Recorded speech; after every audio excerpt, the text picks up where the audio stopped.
Greetings, you intrepid Herle Burly-ites of the 51st state. We're nothing here if not on the cusp of current political events, eh? Speaking of that, we have a unique and timely pod teed up for you today. It's going to run longer than our usual entry, but I promise it'll be worth it. In the wake of Prime Minister Trudeau's resignation, this podcast is devoted to a single topic, the Liberal leadership contest. With our guests today, and there's a series of them, we'll look at it from all the important angles to gain a better understanding of what this race is going to look like, how it's going to mechanically work, and what we can expect to see from each of the contenders' strategy and comms over the next couple of months. So here's an outline of the next 120 or so minutes. Jack Siegel is here to talk about the Liberal Party constitution. What do the current rules say about running to be leader? Brett Thalmann is going to take us through the minutiae of Liberal Party membership. Who votes? How do they vote? Who are they? Kyla Ronellenfitsch has some hot and fresh polling data post-Trudeau resignation that we'll dive into. And then we'll talk electoral strategy for the candidates as well as Liberal Party positioning with Don Guy and Mike McDonald. All right, let's get into it. All right, Herle Burly-ites. Our guest today is one of the Liberal Party's foremost experts in election law and party constitutions. We're going to talk about what is possible in terms of a process to replace Justin Trudeau as leader of the party. There are many extenuating circumstances. Here to break them down is Jack Siegel. Jack is a partner with the law firm of Blaney McMurtry in Toronto, and as I said, is the go-to person for understanding the rules for party contests. When I was running Mr. Martin's campaigns, he was the chair of the Constitution and Legal Affairs Committee of the Liberal Party and has been involved in everything before and since then. Jack, thank you for making the time. You are the party's expert on this, and I really appreciate you making the time to come on the show. Oh, thanks, David. Glad that I have you fooled. Okay, so let's just, as a base setter, because nobody knows what the rules of the Liberal Party are, including Liberals anymore. In a normal circumstance, what do the rules say about how long a leadership race should be? In the normal context, they don't say a campaign period is going to be A to B. They set out a couple of key timelines. One is a maximum gap of 27 days after the leader makes an announcement, 27 days for the National Board of Directors to set the rules, et cetera. They can do that in 48 hours if they need to. And to tell you the truth, I suspect it's going to be in that ballpark once and if things get kicked off. Yeah. The next timeline to think about is 41 days prior to the vote. That's the cutoff date to be a registered Liberal. So if there's to be any kind of an open season, for new people to sign up, you'd need at least 41 days. The one that is getting, I think, a lot more focus right now, because it's somewhat lengthy, is 90 days for nomination papers to be in, meaning that candidates who want to run for leader must be nominated with signatures in the whole 9 yards at least 90 days prior to the leadership vote. And that's carved into the Constitution. So in the normal sense, that would never be touched. Okay. But we're not in a normal sense. So is there a provision for emergency circumstances, which the Liberal Party would appear to be in? Yeah, there is. It's a little unusual in its wording in that you can't start with it. It's, well, we're probably going to hear the number mentioned a fair bit in the near future. It's Section 44I of the Liberal Party Constitution that provides that once a date for a vote has been set, if 75% of the National Board of Directors determine that political circumstances require that the date be reset. Conceivably, it could even be delayed on this basis, but I don't think anyone's thinking in those terms. Right. Then they pass a resolution invoking this, and then by simple majority, they set a new date for a leadership vote. Once they do that, they may review and alter any arrangements already made. So what that means is the membership deadline might move. I think probably has to move to 41 days prior to the vote. So it would become earlier if they initially call a 90-day race. And the deadline for submitting nomination papers might also need to be adjusted. So that 90-day thing can go out the window, that we're not bound to wait at least 90 days to hold a race. There's a reading that says that the 90-day deadline they set is the deadline that will be, but they can move the vote up to an earlier date, making it less than 90 days without changing the one that's in the original decision. Right. Okay, so we're in a real jam here. And I guess based on all of your experience, not just with the rules, but with the actual running of leadership campaigns, how short a process do you think is doable? I think it's a moving target. As I think you'll remember, I ran the vote process when Dalton McGuinty resigned for the Ontario Liberals in 2012 to 2013. Dalton announced his resignation, prorogued the legislature, and set a date for its return that was, I've been saying 90 days, but my gut is now telling me as I've worked through this, it must have been a little more than that. But we basically ran a convention in 90 days. It was, for the most part, a success, leaving aside a 4:30 in the morning answer to who became leader. But there were so many pitfalls in all of the process. Actually, I mixed that up. Leaving the leadership vote that elected Dalton was at 4:30 in the morning. The one that elected Kathleen was only about 9 p.m. Yeah. In any event, it went smoothly, and we spent the entire convention, back when we had these lovely events, worrying about all of the things we knew could go wrong if anybody figured out the mistakes that we'd made and hadn't had time to correct. We were unbelievably lucky. This time out, the situation's different. Membership is now called being a registered Liberal. It's done entirely online.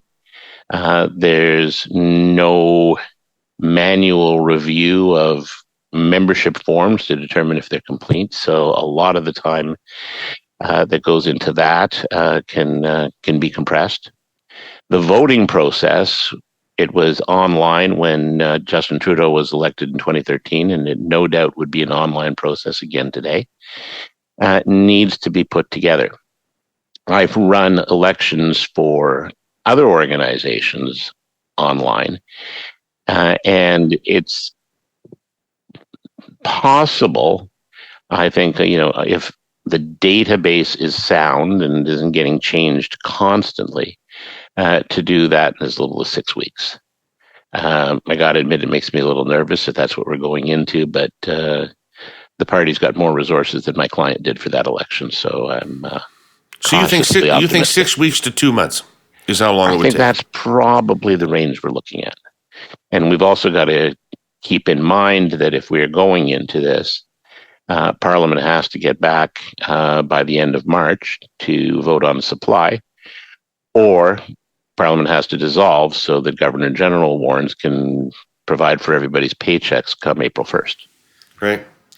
So that's one of the real challenges that the Liberal Party faces as the government of Canada at kind of a perilous time. So the party seems boxed by two dates, Jack, one of which is January 20th, which is when Trump assumes office in the United States, may put 25% tariffs on Canada immediately. It does seem necessary to have a government of Canada when that happens. And secondly is the end of March date when the government runs out of money and has to, that you just referenced, and has to pass a supply bill in order to continue to pay its bills. So between that rock and that hard place, and by the way, I should say to everybody, we are recording this on Monday morning the 6th. So this is We are recording this about an hour before the Prime Minister is about to speak and perhaps answer some of these questions, but I doubt it.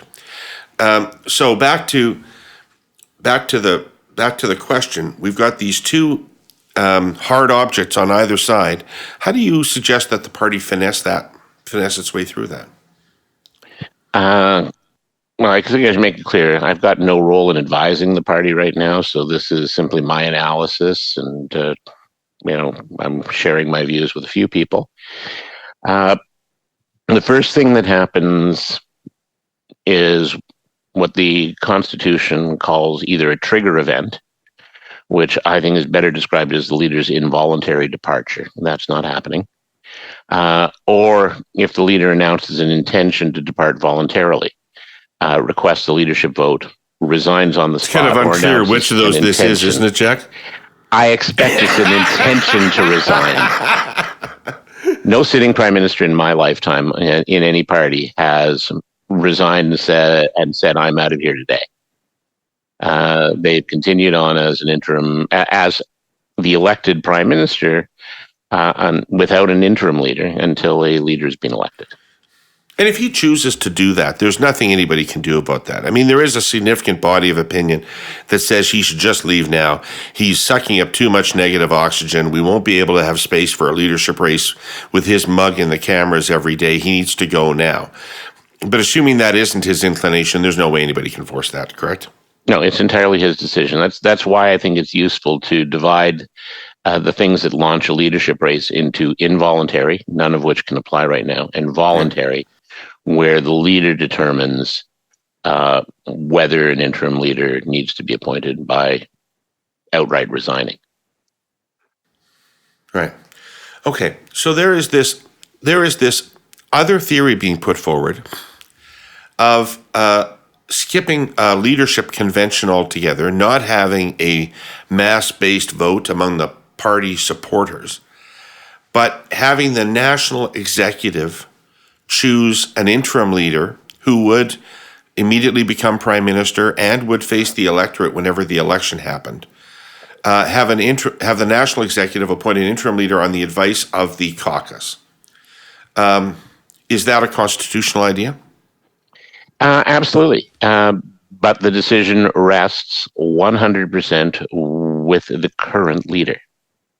So it doesn't shift to the caucus to give them any authority to do anything unless he announces an intention to resign on a date that would be before a vote, announces a resignation outright, or requests a leadership vote, which I think is just repeating what just the other two say.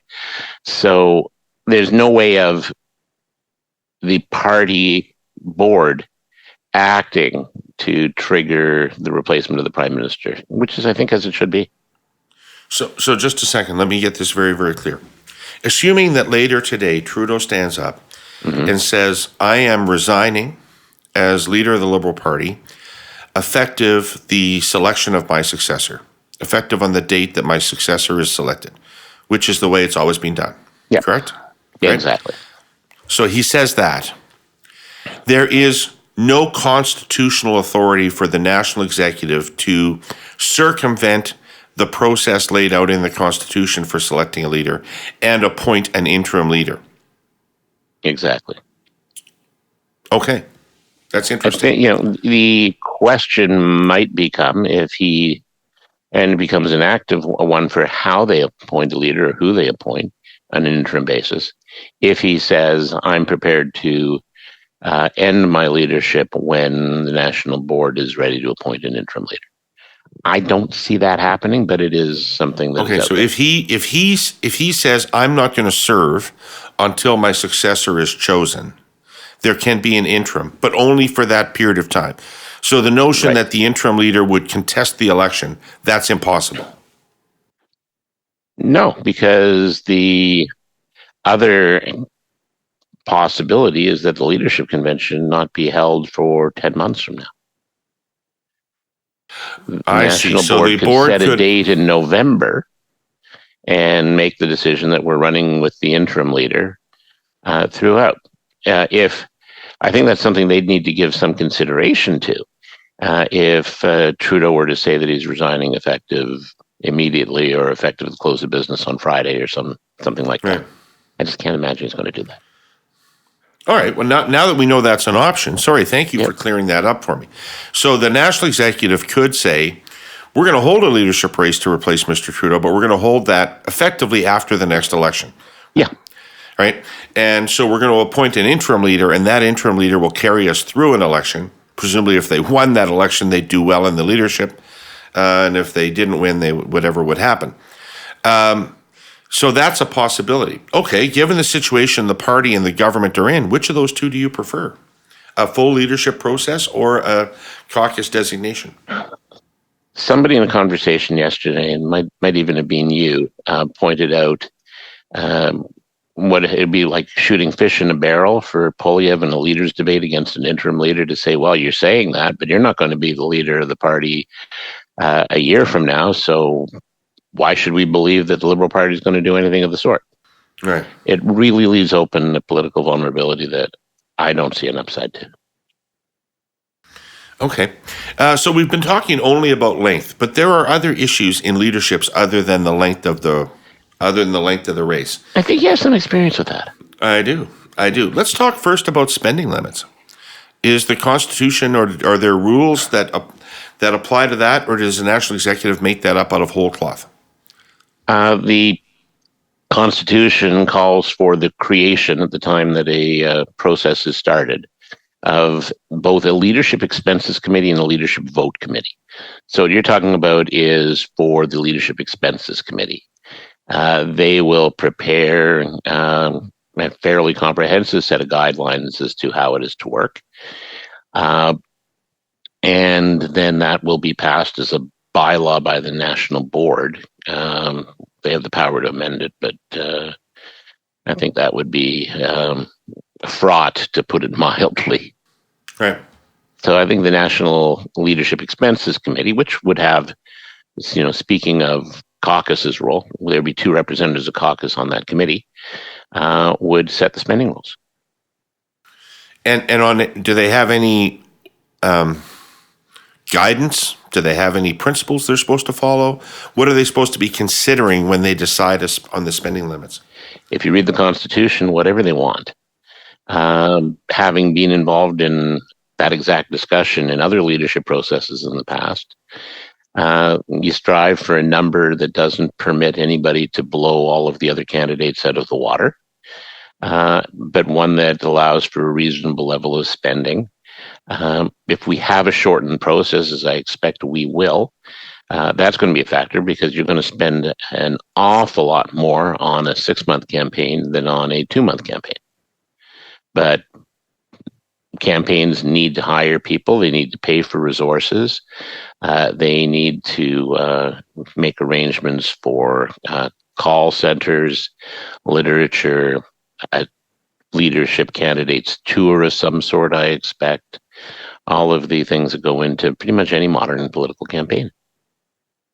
With an addition. And here's the conundrum I want to throw at you. We're in a situation I don't think we've ever been in before, which is the Conservatives have just a pile of money. Mm-hmm. Just a pile of money, which they are spending on advertising regularly. And that is a factor in where the Liberal Party stands in public opinion right now. I would bet money, and a lot of it, that they will not wait for the result of the Liberal Leadership Convention to start advertising against Liberal leadership candidates who they find threatening or who they think might be taking off. So how does the party allow candidates to protect themselves against conservative advertising? I think that's a great point. I don't think it would be appropriate for the party to spend its resources defending any leadership candidate. It could conceivably have trouble thinking of what the communication message for the ad would be, other than maybe an attack ad on Poilievre, right? To defend the candidates at large. Perhaps the potential for having to engage in that second front might be something to consider in setting the spending limit. Right. Okay. So the other issue, besides money, is who votes. So let's go right to the Constitution. Who votes Yep. in a Liberal leadership race? The Liberal Party of Canada, since I think it was Winnipeg in 2016, does not have members in the conventional sense. I think we use the term members as a matter of conventional talk, and I'd have left it alone had it been my choice. But to draw the line between free and paid memberships before 2016 and after, although there was a period when the leadership that elected Trudeau was based on free registration, but not membership. So they blended it in. And as of now, anybody can simply go online on the Liberal Party of Canada website and complete the membership application indicating where in Canada they live, or if they're Canadian citizens living abroad, they can indicate their last place of residence, and they'll become registered Liberals in that riding or electoral district. So those are the people who vote for leader, as long as they've done this by the membership cutoff deadline, which before anyone starts adjusting the rules for emergencies, and I think it might stay that way, 41 days prior to the leadership vote.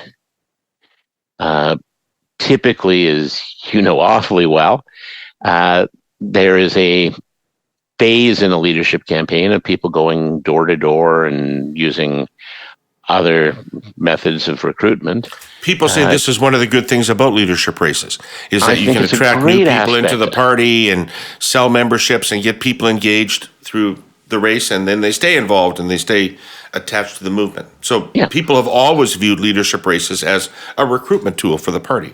I think of it as professional development, at the ground floor for people like you and me and what we were doing 30, 40 years ago. Right. I think it's immensely valuable, but it's not life and death. Certainly from the perspective of administering the leadership vote, if the party doesn't have to deal with an influx of tens of thousands of new memberships, then it's a lot more modest. And to give you a sense of what I'm talking about, we use paper forms in the leadership conventions that I ran for the Ontario Liberals. And at the deadline, we received over 40,000 forms for one of them. Like, that's a lot of paper to process. Now, it's done online right now, but there still needs to be a level of scrutiny. The party needs to be alert and take some steps to ensure that the people signing up online are real people. And there's a separate process in leadership as well of registering to vote. I was on the leadership vote committee for 2013, and people had to complete something. I think we mailed it out, but that might not work with the timelines we've got.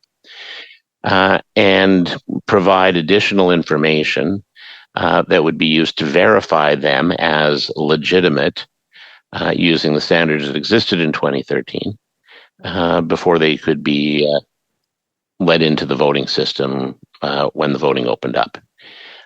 Today, there are better security methods, and I think we absolutely need to have something, although I've got no knowledge as to what the party's doing in that front. So, in the old days, when you and I were doing these things, memberships were, as you said, paper. Yep. But they meant you had to sign your name to something, and you were joining the party. You weren't just saying, at the moment, I support this party. You were saying something more significant. You were saying, I'm part of this thing. I take some ownership over this thing. And you had to pay money, a modest sum of money, probably $10 to join. But nonetheless, you had to put something on the line to do it. Now, you just have to go online and click a button that says you are a supporter of the party and you get a right to vote in this race. That's absolutely right. What is your feeling about allowing people with a less vested interest in the party to have a say in this thing? you raise two things. Signature. I got to tell you, when I ran nomination meetings and delegate selection meetings, the number of times that everybody in in the same family, and sometimes people who didn't even appear to be related, had exactly the same handwriting, made it pretty clear that that was a rule to be honored in the breach. And it was a bone of such contention as to, did you really sign this? It's reassuring when we had these in-person meetings that I would say upwards of 90% of the people who hadn't signed their own form said, no, my mom signed it, or something like that. And the other aspect of it that was also impossible to enforce was the payment thing. I don't know if you ever went to cutoff meetings that we used to have when the memberships came in with $5 and later $10 bills stapled to the forms. And there'd be 100 of them with crisp, brand new $10 bills in sequential order, stapled to forms from all over the riding. But there was no question, at the least charitable, that the campaign was fronting the money and telling people to just sign and we'll take care of the fees. Or if you want to give them the benefit of the doubt, and I'm a little skeptical here, we put the money in the bank when we signed them up a month and a half ago, and then we withdrew all the money and attached to the forms when it was time to submit them. Okay. Yeah, right. Okay, whatever you say. Let me tell you an anecdote. So in 1993, when Ralph Goodale and Tony Merchant are squaring off for the nomination of Regina Wascana, the Goodale scrutineer at the cutoff noticed that youth memberships were $2 in Saskatchewan back in those days. Mm-hmm. And there were $2 bills back in those days. And the scrutineer noticed that all the $2 bills were sequentially numbered. And so the Goodale campaign sent a letter to all of these young people welcoming them to the Liberal Party, saying how great it was that they joined the Liberal Party, and telling them that they were going to be asked to swear an oath when they arrived that they had paid for their own membership. And that just reminding them that it was an offense against the criminal code to swear a false oath.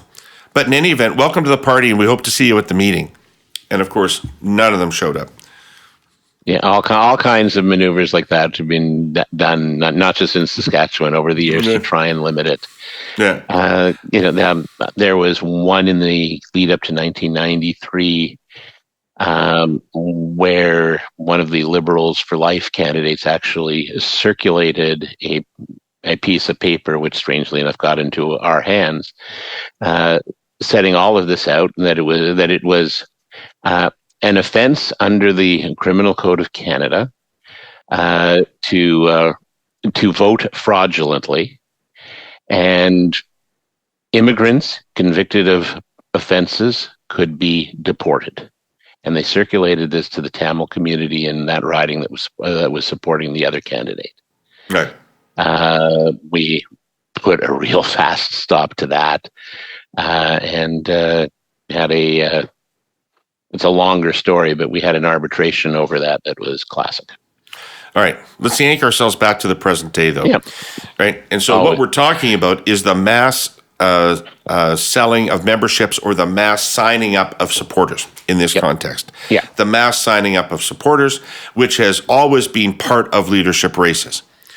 But you outlined a process where you said the cutoff for new supporters is 41 days before the vote. So in a 6-week contest, that's immediately at the call of the convention. Okay. And in a 8-week process, that gives people 10 days to 2 weeks to sign people up.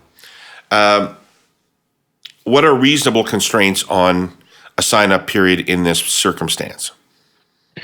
I think in this circumstances, it could be 0. It could be done so that as of the call of the vote, I was going to say convention, old habits die hard. But as of the call of the vote, the door is closed, or conceivably, if they think they would there be a right to renew? There used to be, I think, something called a right to renew, didn't there? I may be off on this. The current memberships run for a number of years, or the current registrations run for a number of years. You get a notification before it expires.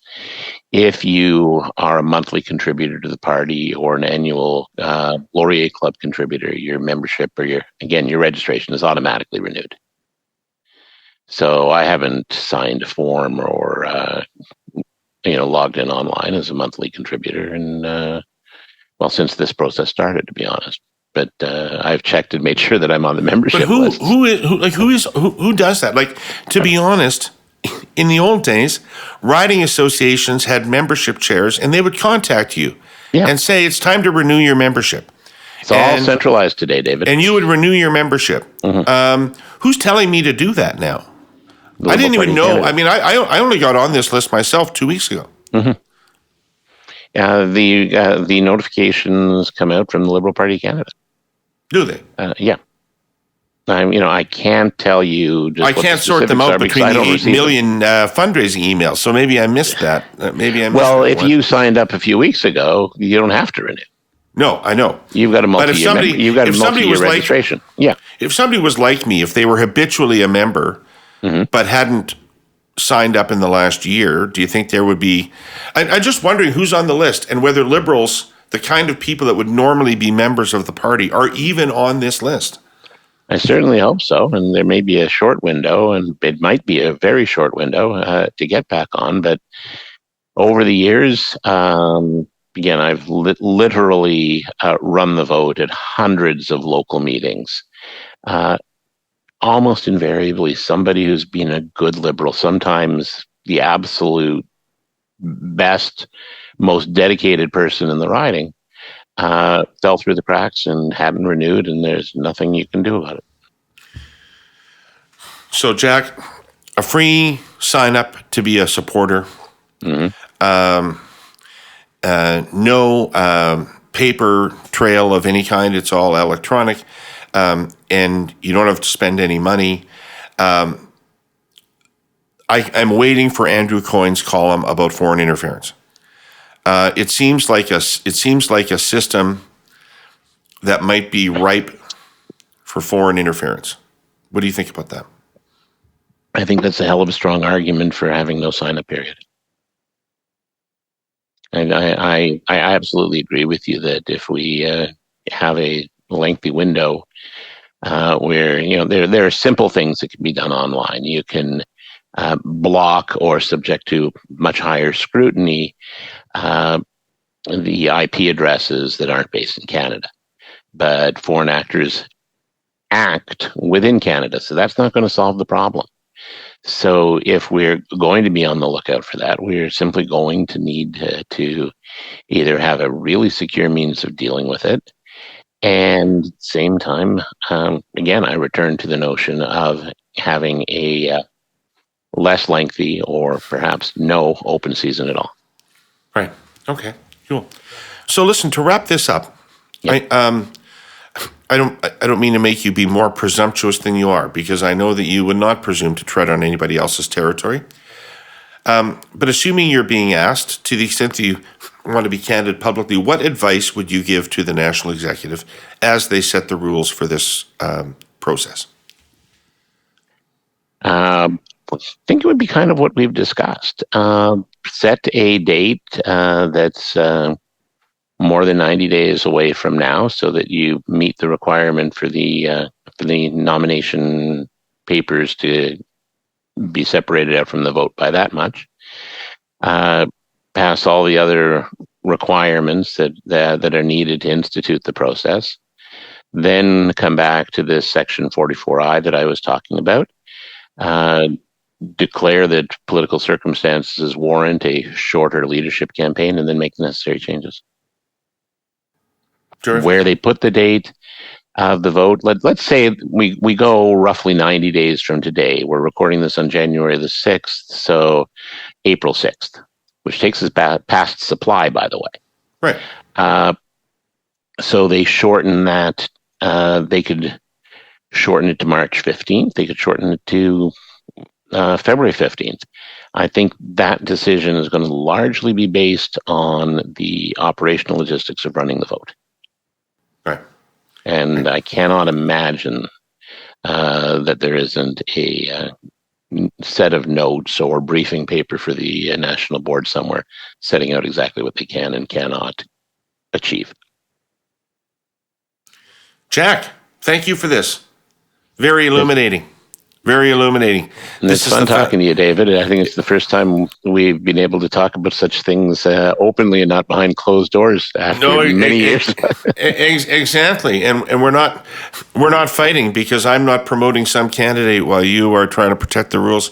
So there is that, but to be fair, I think our closest interactions over the last decade or so have been in war rooms where we've been together as one. Let's keep it that way. Totally. Let's do some more of that. Totally. We were brothers on the Kathleen Wynne thing. It was great to be a soldier with you on that. Jack, thanks a lot. It was great to see you. Take care. You'll be busy through this period. Thanks for having me, David. I have a feeling that my life is not going to be mine to control much longer. All right. Take care of yourself. Take care. Bye. Bye. The calendar clicked forward last week, Herle Burly-ites, and on a perpetual loop in my head, I heard Guy Lombardo and his Royal Canadians playing Auld Lang Syne, a song that, for old time's sake, looks backward. So let me take a massive liberty with that gauzy sentiment on behalf of our presenting sponsor, TELUS. We spent the last few weeks of 2024 talking about their fight, now in the courts, to quash a federal cabinet order that would bar them from offering internet services in Ontario and Quebec. TELUS is taking that action so more Canadians benefit from more competition in the marketplace, not less. To that point, let me lay some facts out there that may be at odds with the general perception. There is no such thing as a big three of home internet. The cabinet order inaccurately lumps TELUS in with Bell and Rogers because they're a national wireless carrier. The reality is, TELUS has less than 4% internet market share in Ontario and Quebec, ranking them last behind Bell, Rogers, Videotron, Cogeco, and TechSavvy. As a new entrant, TELUS would immediately help balance the competitive set and diversify choice for home internet services. It's disrupting the status quo. Consumers tend to like it because it makes their lives less expensive. It would also support the government's goals of improved connectivity and digital access for all Canadians. Why? Because the natural outgrowth of increased competition is more affordability, better quality, and a drive for innovation that results in new products and services. And that's really the point of it all, eh? None of this should be about picking corporate winners or losers or protecting select competitors in certain markets. It's about the benefits of real competition and giving people the right to choose their own internet provider based on the value each brings to the table. If that's a sentiment you support, please add your name to TELUS's petition at demandmoreinternetchoice.ca. Herle Burly-ites, I'm joined now by Brett Thalmann. Brett is a liberal organizer par excellence. And importantly, unlike me, of this generation. Brett was the Deputy National Campaign Director for Justin Trudeau's leadership in 2012. He's been the Director of Operations at the Liberal Party of Canada, worked in Trudeau's PMO for a number of years, worked on each of the 2015, 2019, 2021 election campaigns. Like Donald Trump, is a distinguished graduate of Wharton School of Business. And now runs his own consulting firm called Nexus. And we are delighted to have Brett with us to demystify a little bit about the voting process here. Brett, good to have you. Thanks for coming on. Thanks so much, David, for having me. Yeah. So we're recording this on the afternoon of the day the Prime Minister resigned. So we don't know yet what rules the National Executive is going to put in place. So let's just start with a little bit of history for people. In the 2015 campaign, how did the ultimate list of electors, how was that arrived at? And how much did it change between when the leadership was called and when the leadership vote was held? Do you mean Justin Trudeau's leadership, like the race in 2013? Yeah, 2013. Sorry. Yeah, exactly. Yeah. So that actually, it started with a pretty small membership base. And some of your listeners might remember that was the first race where we had this new category called liberal supporters, where it did not cost any money to join the party. And by the end of that race, there were over 300,000 registered liberals, about 130,000 registered to vote, and just over 100,000 voted in that online vote. It was a ranked ballot, and Justin Trudeau got 80% of the points from that vote. So pretty decisive. Right. So you say it grew a lot from when the race started to when it ended. And I presume since he got 80% of the vote, that it was grown mostly by Mr. Trudeau. So how did he attract new people? What tools did he use? And what kind of people did he get? Yeah, great question. At the time, social media was new and exciting. Obviously social media is still around, but back then it was kind of, we're going to have a Twitter election and we can use Facebook for the first time. So we really engaged lots of young people for the first time, a lot of people that had never been involved in politics before, and used those kind of, at the time, new technologies and ways of communicating with people to engage them. We also kind of, what our secret weapon, I thought, on the campaign was, we ran a volunteer call center in downtown Toronto where we had kind of our biggest pool of volunteers. And we systematically called through all past Liberals. So anyone with an expired Liberal membership, any past donors. The way this works in a leadership campaign is each registered contestant gets access to Liberalist, which is the Liberal Party's database. And so we were able to kind of see those past lists, and we could re-engage and call those people. And we benefited from the fact that there was a lot of hype and excitement around Trudeau. And so the media and social media atmosphere helped us sign people up and get people engaged. And about a third of those people that signed up ended up, taking the next step of registering to vote. That's the key. You actually have to get people to go online and vote during that voting period. Right. You mentioned something really important. Trudeau excited people.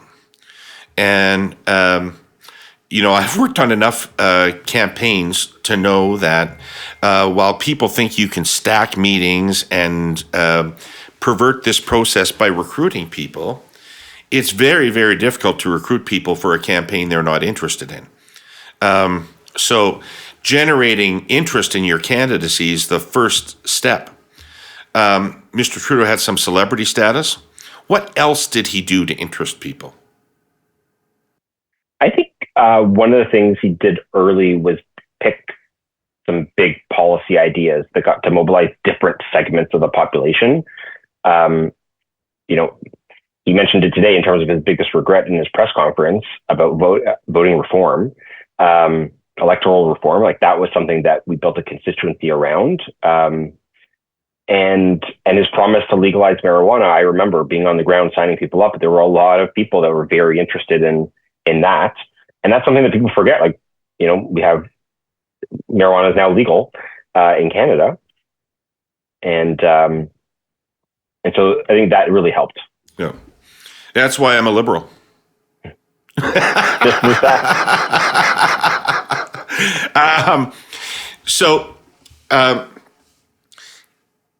Extrapolating from what you're saying to now, if you were a candidate, you're running a campaign for one of these candidates, you would be looking for, and you had, say, 2 weeks to sign people up, you would be looking for issues that might mobilize specific groups of people. That is definitely one strategy. I think we'll see a few of the contestants, and they're starting to announce today. I'm seeing that pop up. And they're starting to define what kind of issues, how they're going to differentiate themselves from the Trudeau era, but also in contrast to Pierre Poilievre. That's really the main opponent here. And in my experience, all these years in Liberal politics, I'm sure you've seen it too. A lot of Liberals are passionate about specific issues, but many of them also are really focused on who is the candidate that's going to help us win or do the best we can. And so a lot of Liberals will be watching to see who is the best matchup with Pierre Poilievre and who can give the party the best chance in an election that's going to be very quickly occurring right after the leadership is done. Right. Okay. But this takes me to a question about the kinds of people that we're talking about, because Liberals, I used to have an ironclad rule for a Liberal leadership convention. It will choose the person most likely to win the election. It will choose the person that the party considers most likely to win an election, right? That's why Iona Campanola can say Jean Chrétien was number one in our hearts, but it's sadly second on the ballot because we decided Turner is more likely to win the election, right? That is how it worked. But that implies that the people going are Liberal partisans, that the people voting for leader are Liberal partisans. And we used to have a big chunk of our conventions were people called ex officios. And ex officios were automatic delegates by the virtue of positions they held in the party and tended to have a very strong bias toward what was in the best interest of the institution, in their view, right? Now that's different from somebody who joins to change Middle East policy, right? Yep. And so that person's less likely to care about winnability and more likely to care about their issue. So is recruitment the same as it used to be? Well, it'll all depend on what the rules are. Like how much time is there to sign up new people?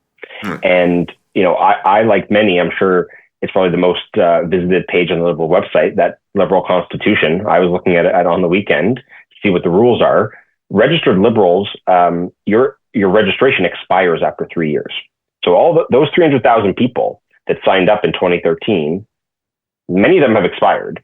And so a key question that we're not sure how it's going to play out is how good are the different camps or the party itself in re-engaging that original Trudeau base of registered Liberals.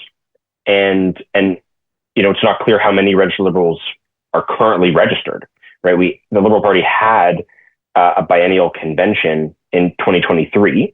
So everyone who attended that or voted for delegate selection meetings there would still be eligible to vote, you'd think. And then, depending on how much time there is to sign up, there could be a wave of people, as you kind of just described, that are specific to an issue and are trying to influence this race for their passion, what they're passionate about. Right. Well, I mean, the Trudeau, do you think that the people that signed up for Justin Trudeau, based on your experience, are Liberals, or were they signing up to support legalization of marijuana, or were they signing up to support electoral reform, as you said, or any of the other number of the other reforms that Mr. Trudeau was promising at the time? Do you think that that's a worthwhile base to go back to? If you were running a campaign, would you start with that group of people? I would definitely test out some segments in that group for sure. I'm a very data first kind of person. And so we always tested our theories and let the research and data guide us. I think it could be a useful group. I think if you're going after that group, going to them with like a Liberal partisan message is probably not going to resonate. But I would think that group is not happy with and not inclined to support Pierre Poilievre. They may, be angry. They may be worried about affordability. But I think in the people I talk to, and I'm here in Toronto now, like people are have been fed up with the Prime Minister, but no one's like supporting Pierre in a strong-hearted way. And so I think there's an opportunity to tap into what people are feeling. And it's kind of, I think we're beyond partisanship. There's a group that is definitely like core Liberal partisans, and that's important because you don't want to lose them.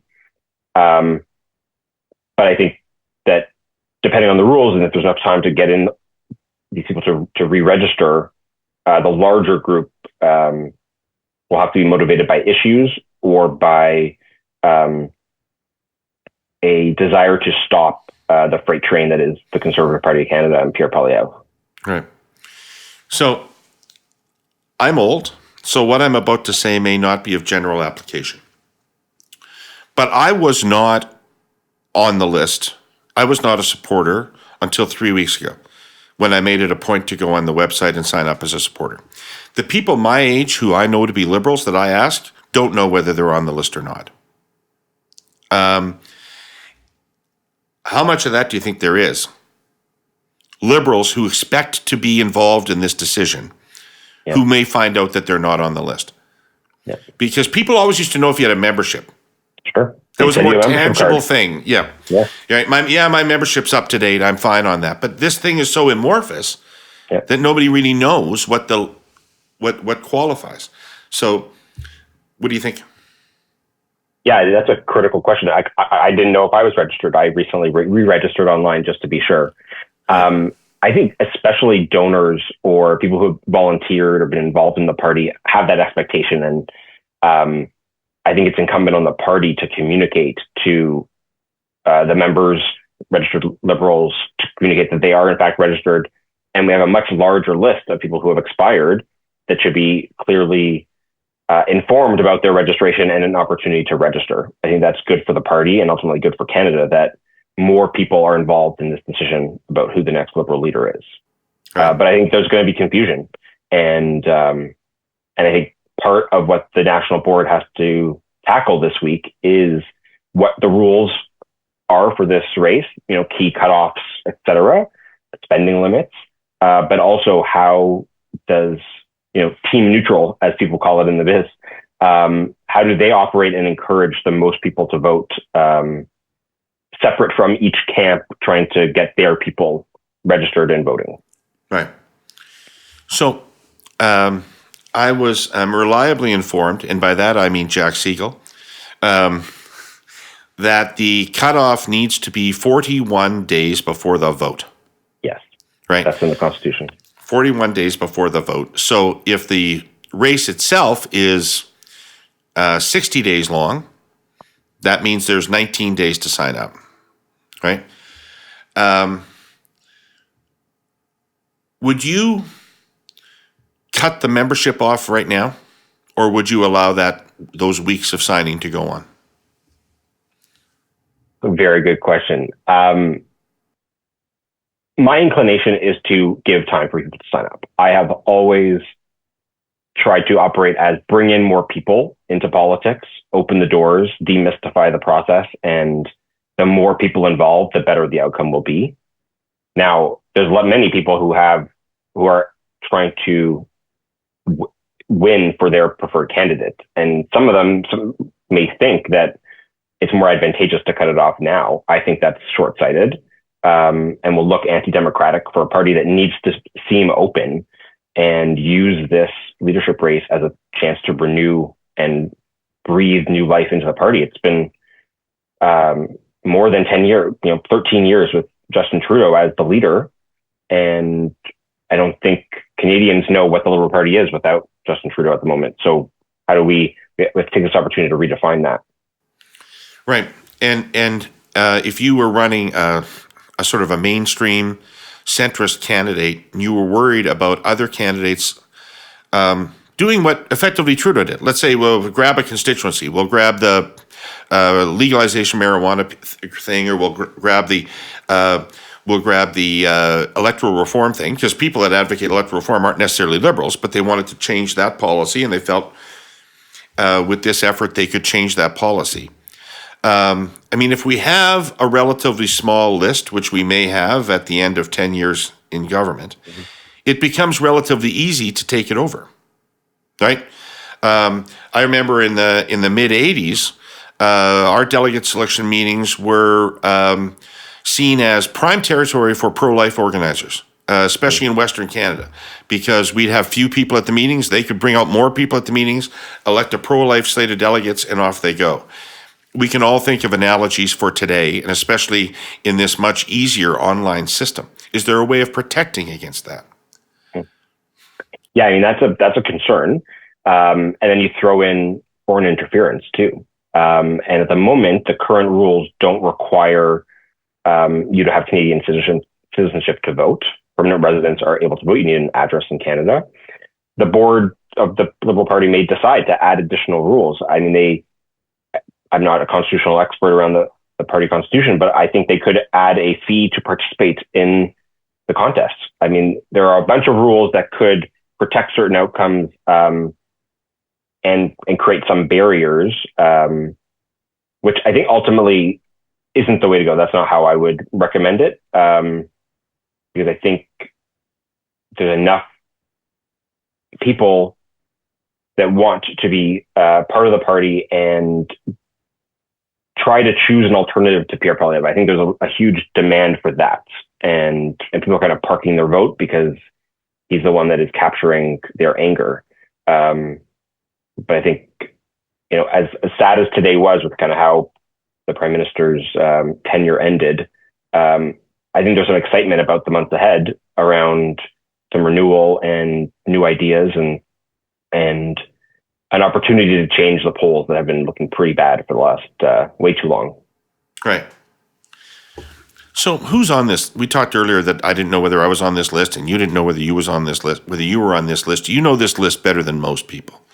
Who is on this list right now, and what is the balance between what I would call regular Liberal members, door knockers, and what I would call movement Trudeau online clickers?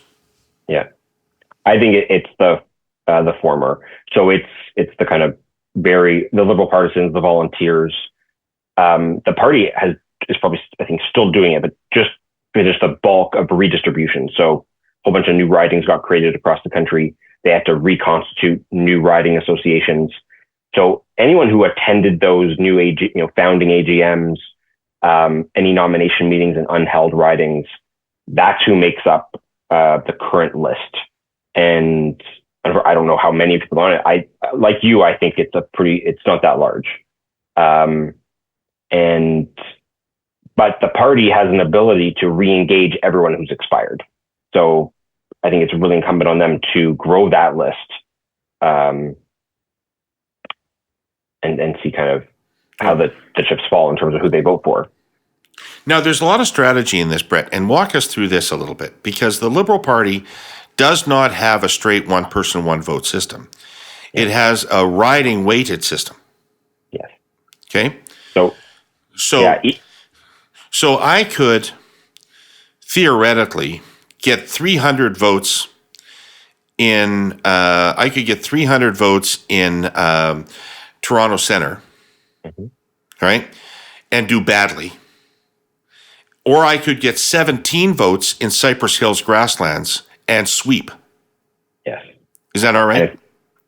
So each riding has the same number of points. And so depending on the total votes in a riding, one vote in a smaller riding, generally rural, has way more weight. And so, we should look at the different leadership contestants and where have they traveled over the last number of years, which unheld ridings have they gone to. And in this kind of context, members of parliament, while they may make some headlines around endorsements, I don't think they're the ones that are going to be the deciding factor in this race, because a held riding with a member of parliament tends to have a larger existing membership.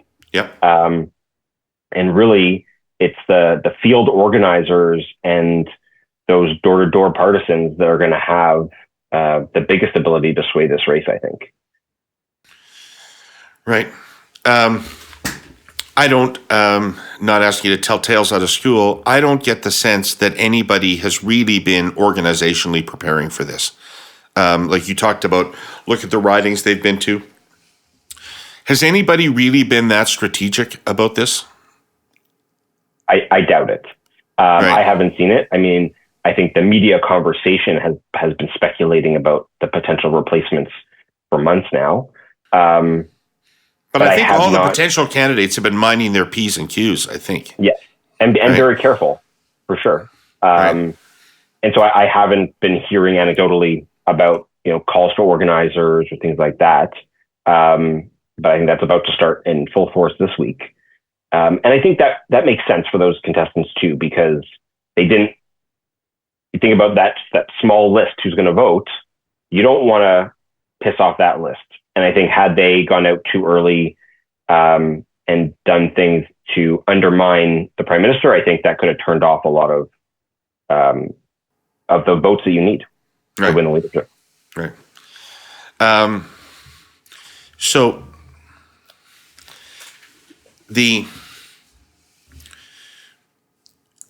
let's say there isn't a whole lot of signups. Let's say we're largely left with the list that we have. What do you think those people want in a leader right now? Winnability, let's agree that's probably number one for people that are currently on that list. We may not even be in a situation to discuss winnability, but who's the best electoral prospect? Let's put it that way, right? Yeah. Who's the best electoral prospect? It will be, I think, for most people, the number one thing. But what else do you think that is? Do you think that list is to the center of the government and thinks the government's been too left-wing, abandoned traditional liberal positioning, wants it to care more about the economy? Those are all ways I describe myself. But that list could also be full of people that are disappointed, if anything, in the social policy record of the government, or for not having done more for this, that, or the other thing. The Liberal Party tends to be more left in convention than it is in elections. Is that going to be the case this time? My sense is that the people who are still registered Liberals on that list are still there because they're pretty happy with the direction of the government. And the folks that have, and you hear a lot in the media about, the Liberal Party's gone too left. I think those people haven't left the party, and at least they haven't kept up their membership or have stopped donating as kind of their form of protest. Mm-hmm. That's my sense, but I think we just don't know. And I'm in Toronto. I'm obviously know this world better, but really the more important question, given the point system, is those 20 registered Liberals in Northern Ontario in a riding. What do they think, right? Because that at the end of the day, those smaller ridings have equal weight, and even all the Alberta ridings, they can have a significant sway in a leadership race. And so that's going to be key, how that unfolds. Right. Do you follow the Charest-Poilievre race? No, I did not. The Charest. Poilievre, when they ran against each other for leader, right? Is that the one he dropped out of? No, that was Kevin O'Leary. I'm talking about Jean Charest. Okay. Yeah. Right? And Charest was trying to run as a centrist and trying to be the guy that yanks the party back to the center. I don't think he was able to sell a lot of memberships on that basis. Right. Tends not to be the kind of thing that motivates people to get involved. It may be the kind of government they want, but it doesn't motivate people to get off the couch. Going back to your advice to candidates about how to motivate people to sign, to join, what are your ideas? Yeah, that's a good point. I mean, we've always struggled as a Liberal Party to find salient issues that will motivate people to donate or get involved, and the right wing is very good at it. Yeah. And they use fear and anger very effectively. Yeah. We saw with Trudeau, hope. Obama similarly tried that. I think it'll be a mix of issues and who can communicate empathy about what people are feeling. Because I think that's the sense I get, is that the government was doing all of these things, but it wasn't registering with people, and it didn't reflect where they were at day to day. And there's something you can talk about inflation in the abstract, and you can I always hated when the government would celebrate, inflation's down to 2%. It's I just went to the grocery store and paid this crazy price that I remember what it used to cost. And that's just a daily grind. And so I think that, the Liberal contestants need to reflect where people are at and actually connect with people. And it's more than just their resume on paper. I think it's going to be, we'll see a very, very quick, but a very robust ground game. And paired with kind of digital tools, like who has kind of their own authenticity that they can portray on social media, on video, and who can put the right team around them to use all that new tech to their advantage and really connect to people. But you talked about the Trudeau clicktivists. It might be easy because it's free to sign up, but then you actually have to get them to vote, which is a challenge. But that's a challenge for phase 2 of the leadership once the cutoff is done. Right. How much of this leadership, given the time constraints, the weather, this time of year, technology availability, how much of this do you expect to be physical tour, candidates going around, meeting people in their communities, and how much of this campaign do you expect to be done effectively virtually? Yeah. I think it'll come down to the spending limits. I remember even on the Trudeau campaign, we were very limited in what we could do given the spending limits. And we had an ability to raise money, unlike the other candidates, and we were really capped at what we could do. Now we have the addition of a time constraint as well. I hope that they do what they've done in the past in terms of the party organizing regional events that can bring together Liberals, whether that's kind of debate formats or meet and greets or things like that people can actually interact with people in real life. That said, I think more than ever, digital is going to be important. But the problem with digital is all the platforms, it's pay to play. Like you have to advertise to get your message out. And so if the spending limits are such that you can't spend that much money, it's going to be kind of who has the best organic content that gets viral on its own merits. And how can you kind of tap into something that really resonates with people? What's the argument for a low spending limit?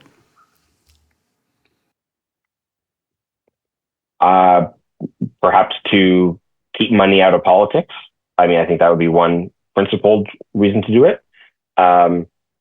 Maybe if you're on the camp of someone who is perceived to have a lead in the race, you want to limit the spending so that no one can catch up.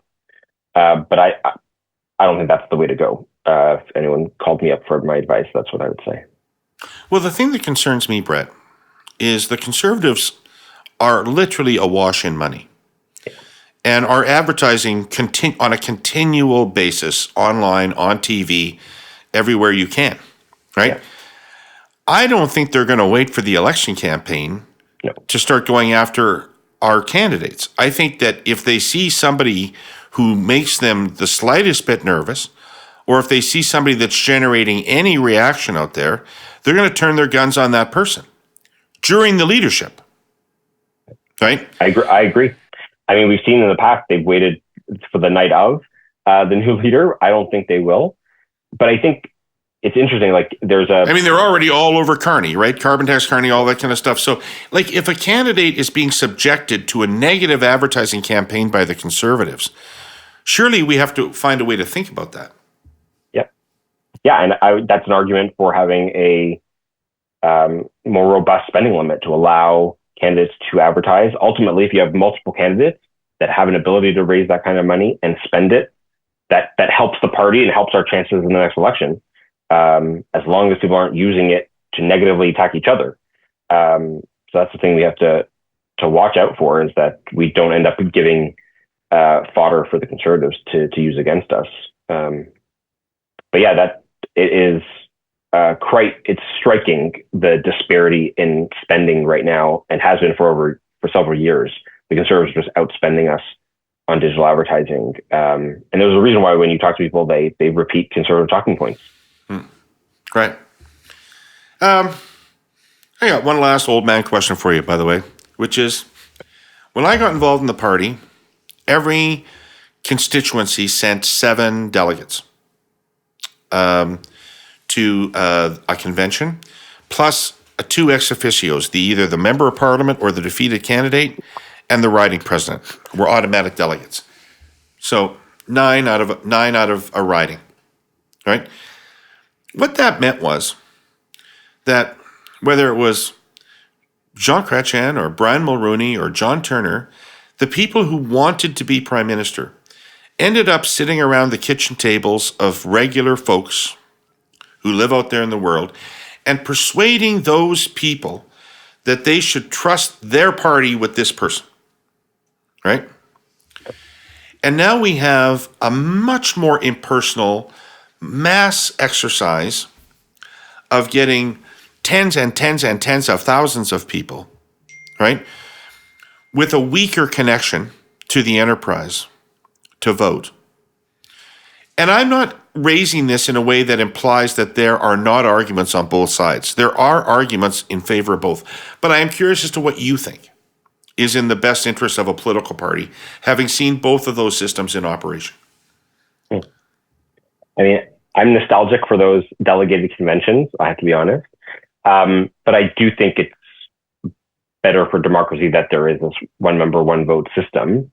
But I do think that community organizers and people that have experience on the field team of the Liberal Party over the years, in a shortened race like this, become very important. And if I were a leadership contestant, that's who I'd be calling first right now to gauge support among those people who each have their own, Rolodex and contact list of former Liberals, volunteers, and voters who they could call in their community.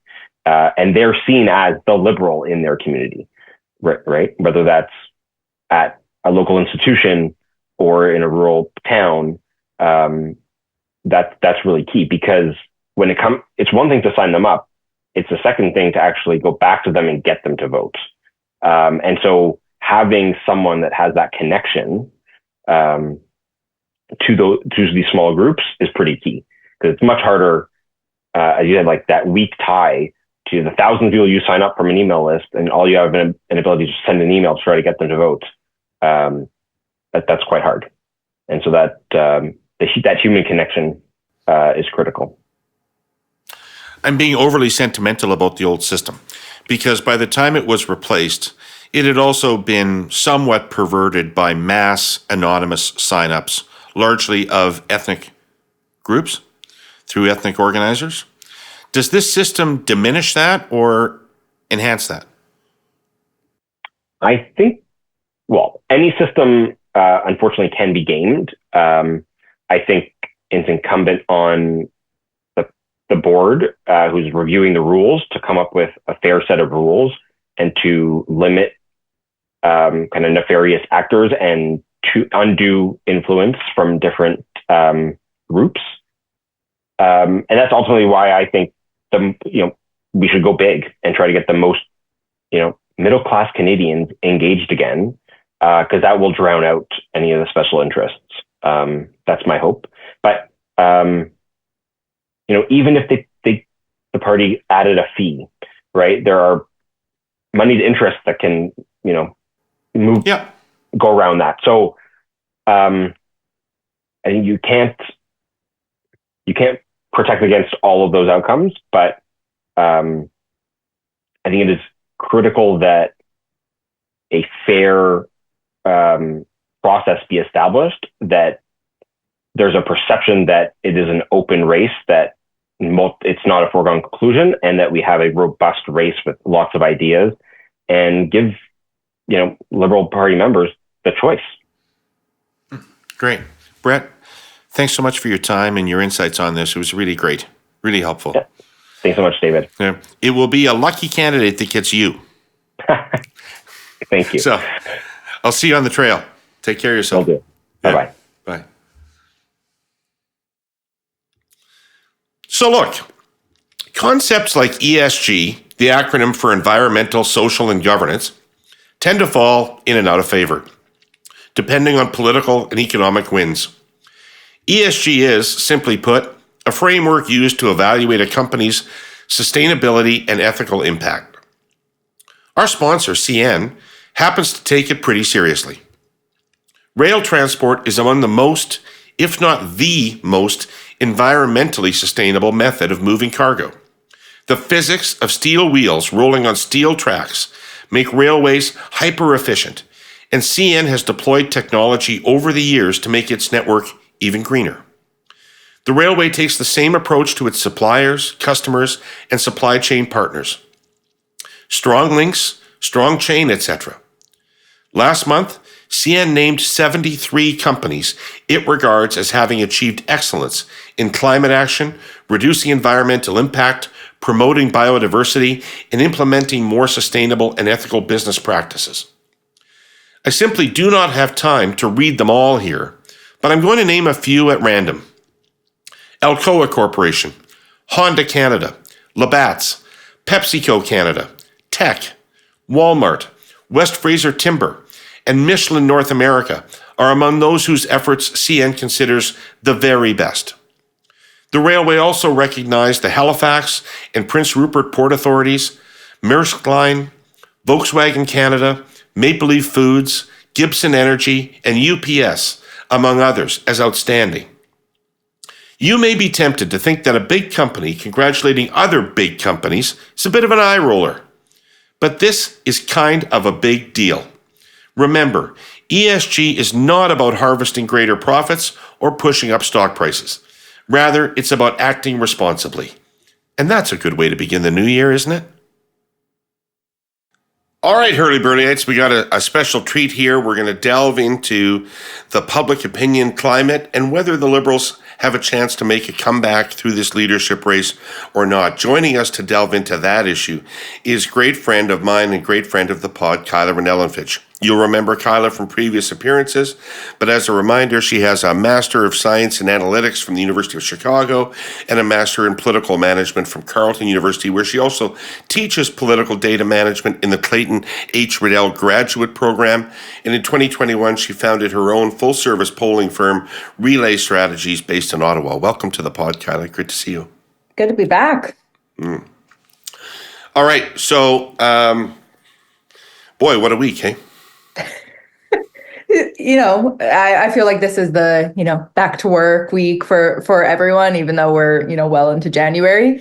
And we're starting with a bang. Yeah, no kidding. Okay, so you have some fresh data since Trudeau's resignation. Am I correct about that?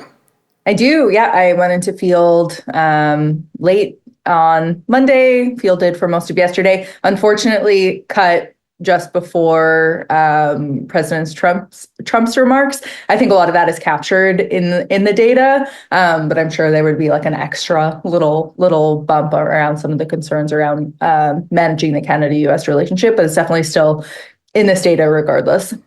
Right. Okay. So let's get right into it, because you have been polling on a regular basis.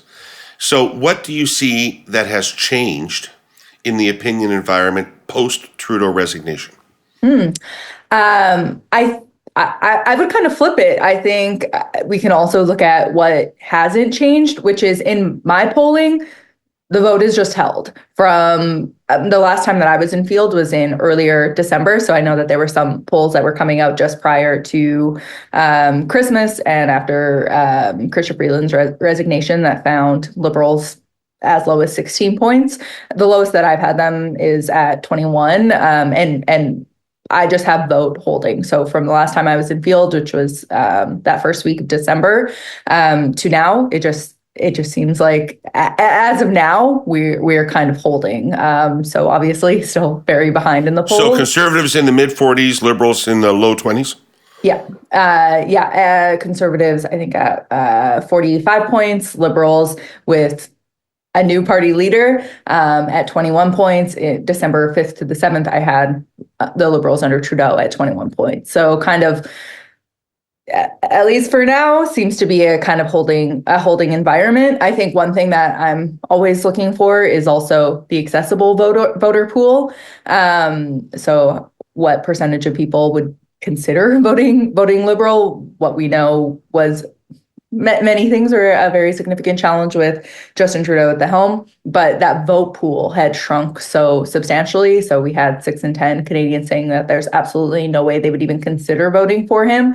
And that number is lower with folks who are, or when people are thinking about a leader other than Justin Trudeau. And that is kind of held since some earlier polling that I had done in the fall, where you could imagine that number kind of collapsing and reverting back to Trudeau's numbers once it's no longer a hypothetical. And it's still, to a certain extent, we know that Justin Trudeau won't be the leader, but we don't know who it is. So maybe the Trudeau's floor is the new leader's floor, but we simply don't know. And right now it's kind of, we're at 50-50, 50% of people considering voting for the Liberals and 50% who still consider the party a write-off. Right. So a 10-point growth, not a 10%, a 10-point growth in the available voter pool for the Liberals. Okay. Yeah, exactly.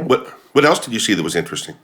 I think a couple things in terms of the issue set. I think we could imagine, that everything has turned into being about Canada and the US. And it's definitely, it's in the data, it's important, but it's still the primary issues, both kind of overall and among this Liberal vote pool, is cost of living, healthcare, housing, affordability, jobs.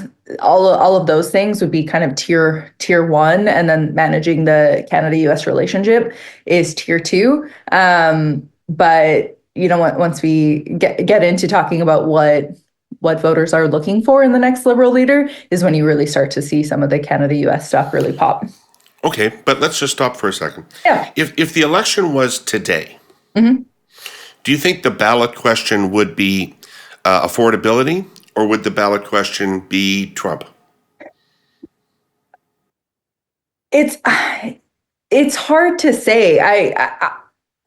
I can kind of see it both ways. And I think it depends a little bit on what Trump is doing. If we have another day like yesterday, then it's probably about that relationship. And I definitely see a lot of opportunity for the Liberals to kind of position themselves maybe a little bit differently, or to be talking about Polyev in a different way than has been done so far.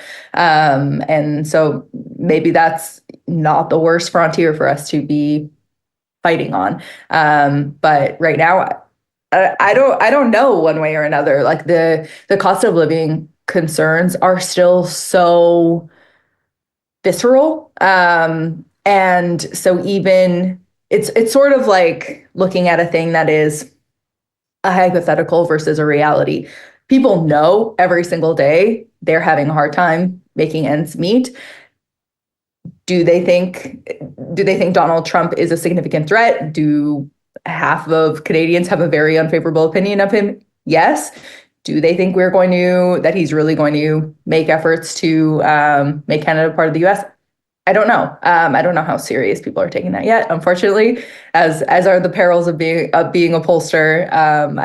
I wasn't anticipating those comments when I fielded. Yeah. So when you see that, how do you see that issue manifesting itself politically right now? Yeah. So I had asked, and so some of, if folks remember some of the research that I had done in the spring, the first time that I was on your podcast, really talking about, should the Liberals have a new leader? What would that person look like? I really revisited a lot of those questions in this poll with some additional, in the spring, the Canada-US relationship was not as relevant as it is today. But I revisited some of those issues. And if you recall, in the spring, a lot of it was about... Don't get into the candidates yet.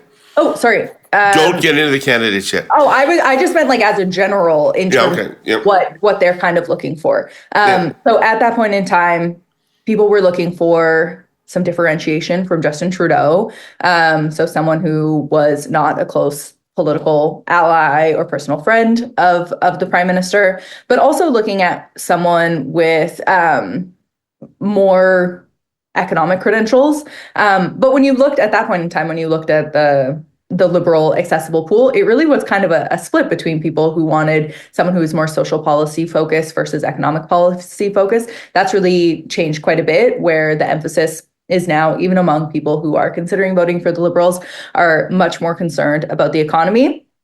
But shooting to the very top of the list, which I was I was a little surprised at how much this stands out, is people are looking for someone who can negotiate with Trump and stand up to him. So the way that I formulate the question is, would all of these different characteristics, and I looked at things from someone who is a woman, someone who's a centrist, sometimes who's a long time liberal, someone who's not close to Justin Trudeau, all of these different kinds of things, and looked at, does this attribute make someone more likely to be open, more likely to consider voting for the Liberals? Does it make them less likely, or does it have simply no impact? When we look at the Trump issue, 6 in 10 of the Liberal vote pool say that someone who can negotiate with Trump or stand up to Trump would make them much more likely to vote for the Liberal. And just as a point of comparison, the next attribute is someone who's more economic focused than social policy focused. 35% say that would make them more likely to consider. So it's a huge factor in the race. Interesting. Yeah, and even more so, that powerful or that positive power of someone that can stand up to Trump is even more powerful than kind of the negative association of being close to Justin Trudeau. So if you are a close friend or political ally of Justin Trudeau, 42% say they would be less likely to vote for you. So it's even kind of more important than this discontent with Justin Trudeau and that association. It's still definitely very much there, very much a factor. But right now it's who's our fighter, who's our person to stand up against Trump. Okay. I think Canadians are really feel very kicked around. And there's always this anti-American sentiment in this country, and I think that's not, and maybe for diplomatic reasons that are smart, has not been something that we've been particularly feisty about, but there's definitely a lot of space there politically. Super interesting. Okay, before we delve even deeper into the Liberal situation, let's just take a step sideways. Jagmeet Singh made an important announcement also since the last time we've spoken, and he said he was going to bring down the government at the first available opportunity and force an election. What's happened to Canadians' impressions of him? Yeah, his favorabilities are down a little bit, like his very favorables are down by a few points, and they're holding in the polls. He's not being rewarded, that's for sure, from those comments. And I didn't spend that much time looking at him. I was really focused on kind of the Liberal potential leadership candidates. Yep. But I in the fall had asked a set of questions about perceptions of how much he's viewed as closely aligned with Justin Trudeau. I'd be very curious to revisit those and see if that's shifted at all. I would kind of guess probably not, but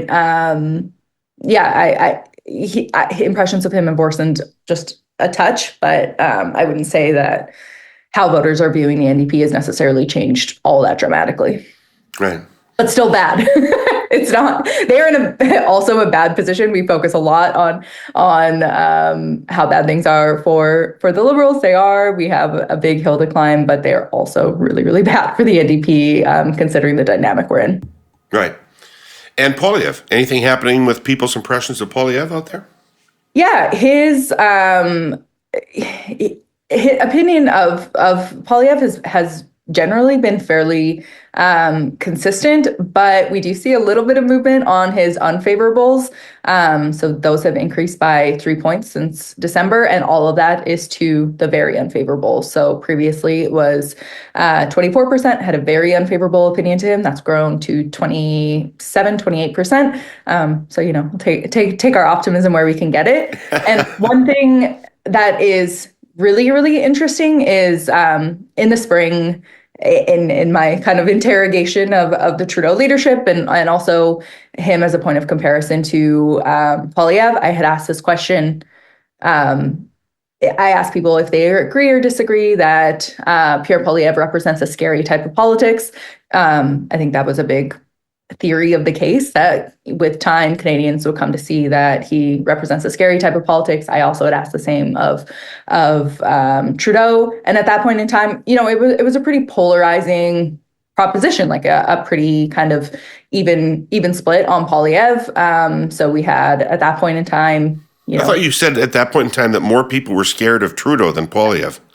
Yes, but I'm trying to not continue to punch someone who's down. It's kind of irrelevant now, but yes.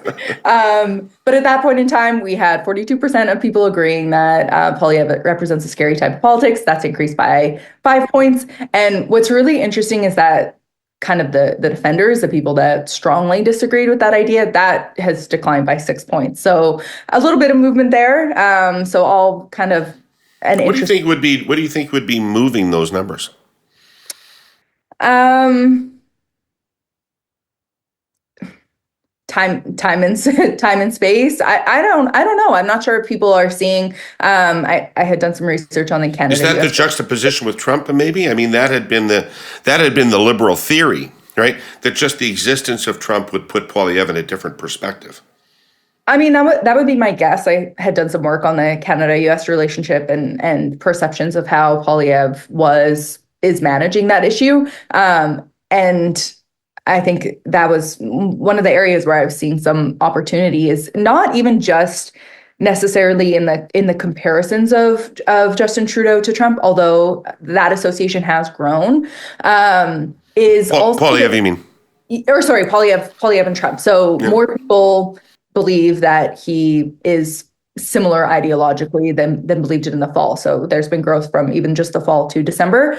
But also this feeling that he cares more about Justin Trudeau losing than Canada winning. And, maybe some people have kind of picked up on that. And there was also the Peterson interview, maybe that, really struck a nerve. We know Abacus had some new data out yesterday, I think, showing, a lot of people had seen Paul all or part of that interview. So maybe there's a little bit there, but a little bit of growth in that association. Not everyone believing that is the case, but movement is movement, and we'll see where the line goes. But let's go back to the bottom line. Vote intention hasn't moved. That's right. Right. Okay. So let's dig into the Liberals a little bit. Mm-hmm. What are the people who are currently not Liberals, not voting Liberal, but will consider voting Liberal? What are they looking for from the new Liberal leader in terms of message? What needs to sound different from the next Liberal leader to get those votes back?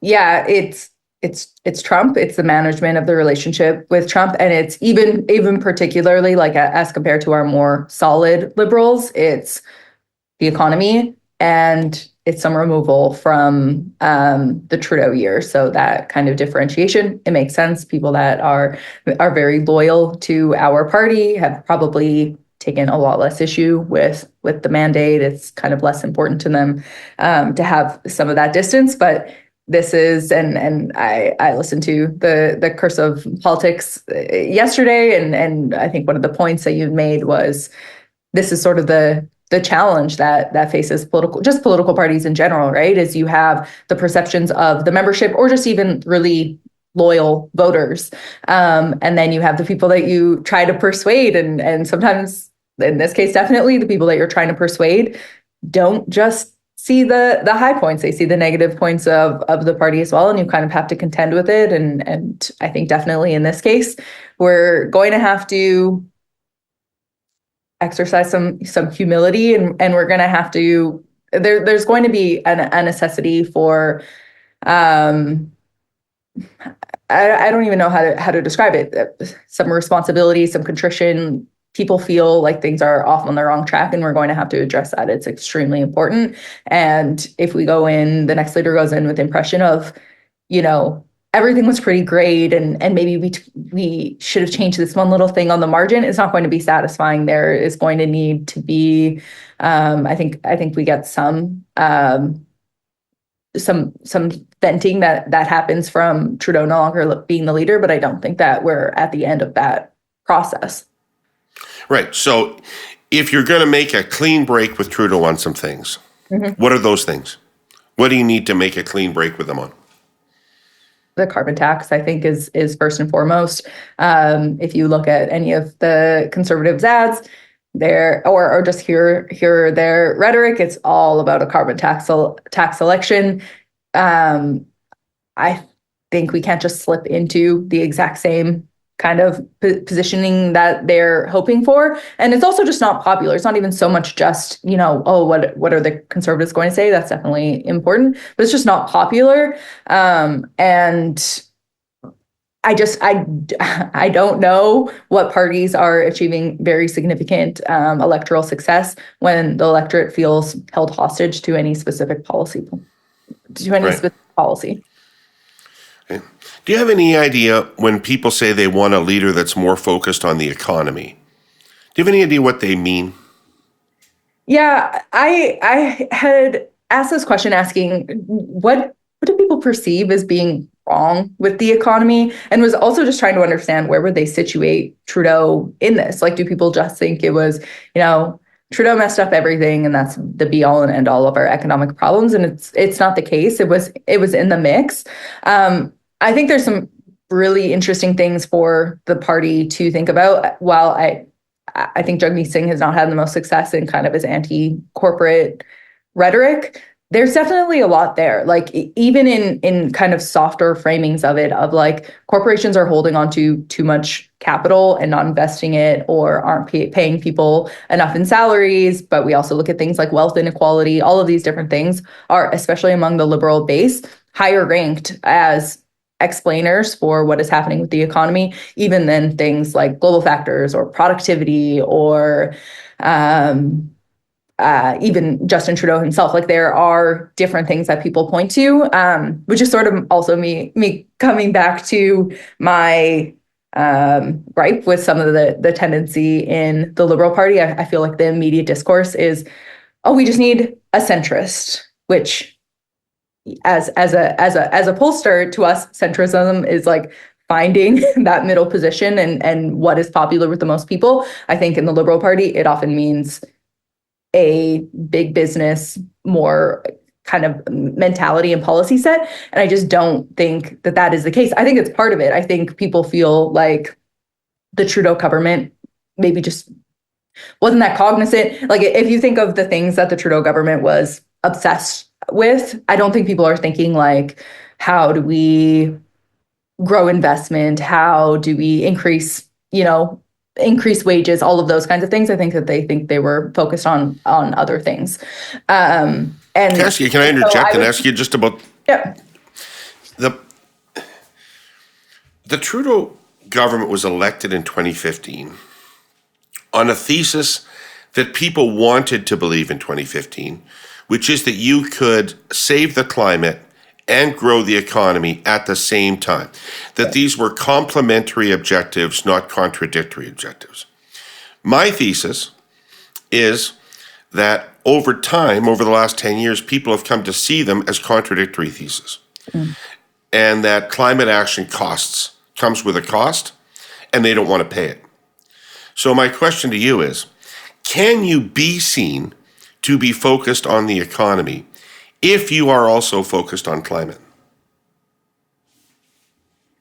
Well, I think it maybe depends a little bit on what the climate proposals are. And I think there's also part of this is like a communications volume issue. Like, how much are we talking about the climate versus talking about, with any degree of detail, what is happening with the economy?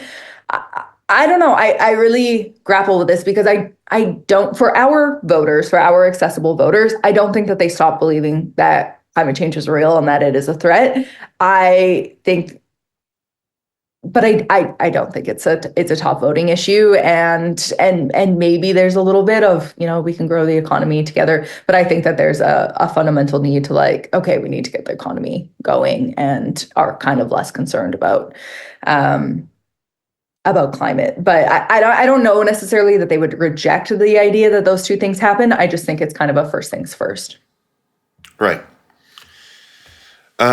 Okay. So what do you know, if anything, about the appeal of the various people that are considering running for the leadership? Yeah. I looked at the kind of the slate of potential candidates that I think their names have been going around a lot.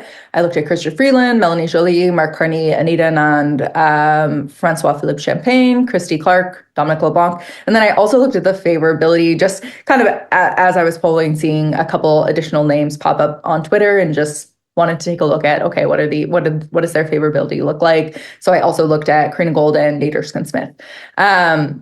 What I found for these folks, with the exception of Chrystia Freeland, is just a lot of stability over time in the percentage of people with a positive impression of them, a negative impression, or just simply don't know them, which is... So nobody knows who these people are, fundamentally, right? Yes and no. What percentage of people I'm going to challenge you, what percentage of people have a firm opinion about Anita Anand? Oh my gosh. Very, very, very, very low. She would be in the camp. There's sort of, I would say, like three different camps. There's Chrystia Freeland, who has the highest name recognition, and for obvious reasons. It was even higher when, even prior to the events in December, it was higher. She was a very high profile cabinet minister. And then you have Melanie Joly, Dominic LeBlanc, who would be, and Mark Carney, Christy Clark, that are kind of in that next tier of familiarity. And then you have other cabinet ministers. Or did I say Melanie Joly? She would be kind of in there as well. But then you would have Anita Anand, Francois-Philippe Champagne, who are, no one knows who they are. So you kind of have these three different tiers. But even in terms of like solid opinion about them, people that would be willing to say that they have a very favorable opinion or very unfavorable, like, it is all just mostly mushy. If people have heard about them, they tend to say they have a kind of neutral impression. So there's just tons and tons of space there, to the positive and to the negative, to really establish a reputation. The one area which I think I would be very curious about is what happened to impressions of Chrystia Freeland with her resignation. And there's movement, not as much as you would expect. Her favorables have increased by 4 points, her unfavorables have stayed the same, and her very favorables have increased by like 3-4 points. So for like the biggest political event of 2024, very marginal difference, even though we know a lot of people have heard about that. So over the course of the year, we've seen her very unfavorables just kind of slowly decline, which is some positive movement for her. But it's not that she resigned and it was a new day in public opinion terms for Chrystia Freeland. Right. Just to dig a little, did it change her profile at all? As I remember from your previous work, she was strongest among the people that are currently voting Liberal and weakest among people that are potential Liberal voters but not current Liberal voters. She was kind of representative of Trudeau in a way, to voters. Did that change? Does she have more reach now among the potential Liberal vote?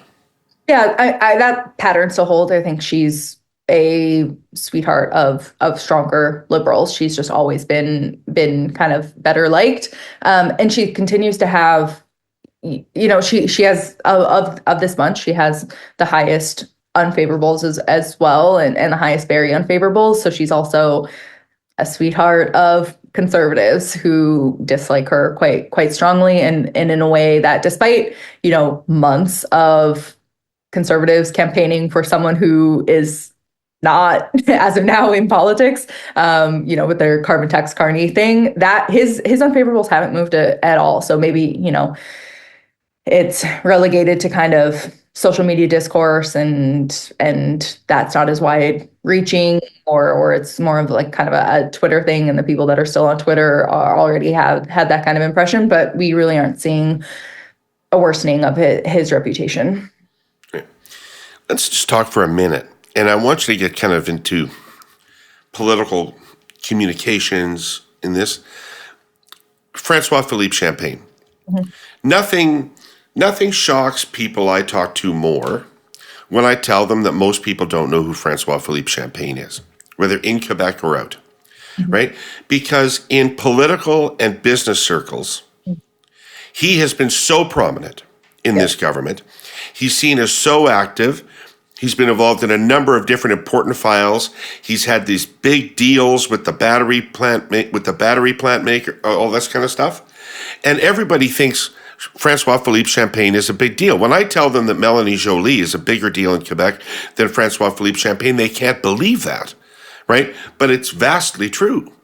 So what is it about a guy like him that doesn't connect? Well, you're describing news stories, and people don't watch the news anymore. Right. Like, that is not a story that goes viral. Oh, the government is making significant investment in, EV plants. Like that. No one is saying that to their mom. Like, it's not. That's not the kind of thing that it is. And even back in the spring when I was trying to, and this is just a global statement about a lot of liberal MPs and just our Liberal Party, I would say, with the exception of Sean Fraser, who had made a lot of movement in this area, is that our social media, I would say, just generation is very, very low. Like, if you look at the Conservatives, I sort of think of them as like they're becoming kind of like a content movement. You have a variety of Conservative MPs that are, they're doing their jobs, I'm sure. They're members of parliament, but they're also kind of content creators. They're on YouTube. Pierre Poilievre is going to be our first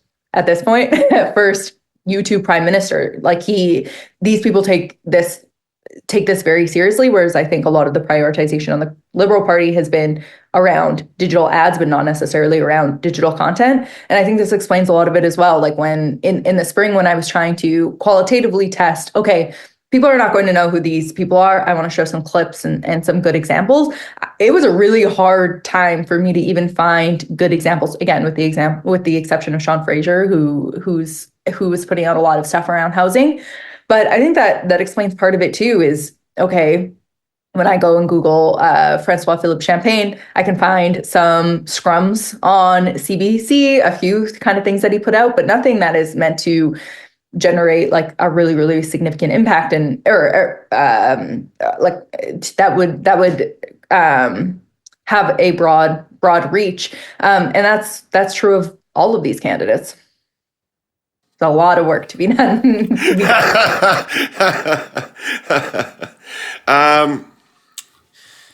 So let's give some advice to the candidates. Let's just for fun give some advice to the candidates.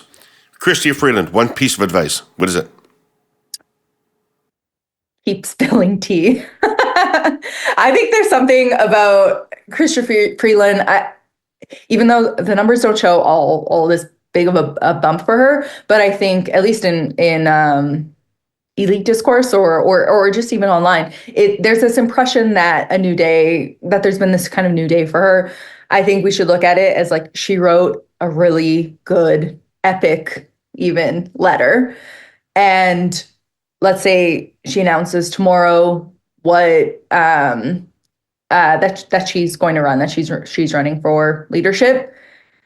That day too looks like a barrage of Conservative attacks and all of the examples that she's defended the government, and Trudeau's clip knifing her on the way out the door, saying that they've been kind of in lockstep all along the way. So that letter is not going to be the be all and end all of her differentiation from Trudeau when she's been so closely aligned. So she's going to have to figure out and see if this again goes back to what is comfortable for the membership versus the general public. But among the general public, there will continue to be a need. If she has any hope, there's going to be a continued need to differentiate from Trudeau, who everyone has always known up until December, whatever that was, 17th or whatever, that that they were two peas in a pod.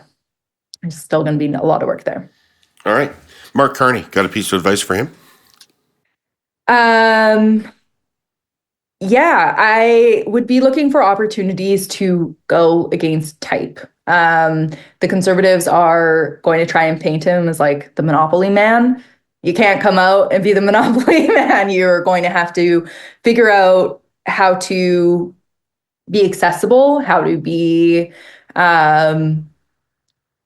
I really think of Mark Carney as sort of like our big reward, big risk person, that maybe he performs like the Conservatives are hoping or expecting, but I think that there's also a lot of opportunity there, and I think there's a lot of space, and there is a lot of uncertainty around Pierre Poilievre. Like, I think in lots of ways the Conservatives are sort of overshooting their shot on him. He's not as popular as the vote would suggest, and there's a lot of uncertainty about his ability to manage the economy, and even more so, I had tested this proposition kind of as, not all good changes, or not all change is good change, and asking people like. Or sorry, I'll reframe the question. I'd ask people if they agree or disagree that not all change is good change. I'm really worried about us going too far in the opposite direction. And 6 in 10 Canadians agree with that idea. There's a lot more space on that kind of idea than exists in some other places. I don't think people.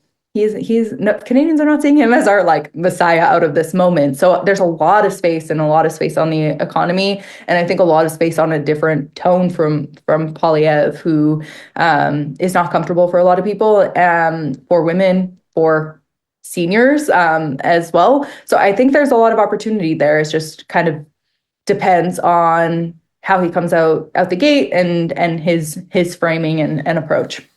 Right. Okay, Dominic LeBlanc. Hey, did Dominic get a bump from being named Minister of Finance? No. His numbers look the same. They are consistent. That's odd, no?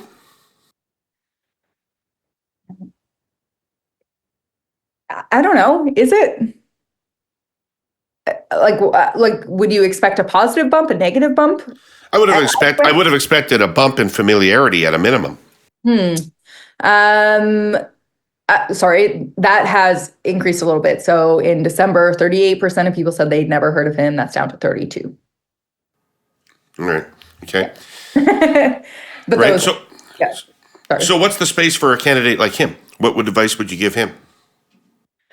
I think I would say be quick to the thing that I find interesting about the discourse around Dominic LeBlanc is that Liberals love him and are very confident in his abilities as a political communicator. When I go online, again, back to the spring, trying to find these examples, I also just see CBC interviews, get out there quick, and show people the person that Liberals see when they're having conversations with you, when they're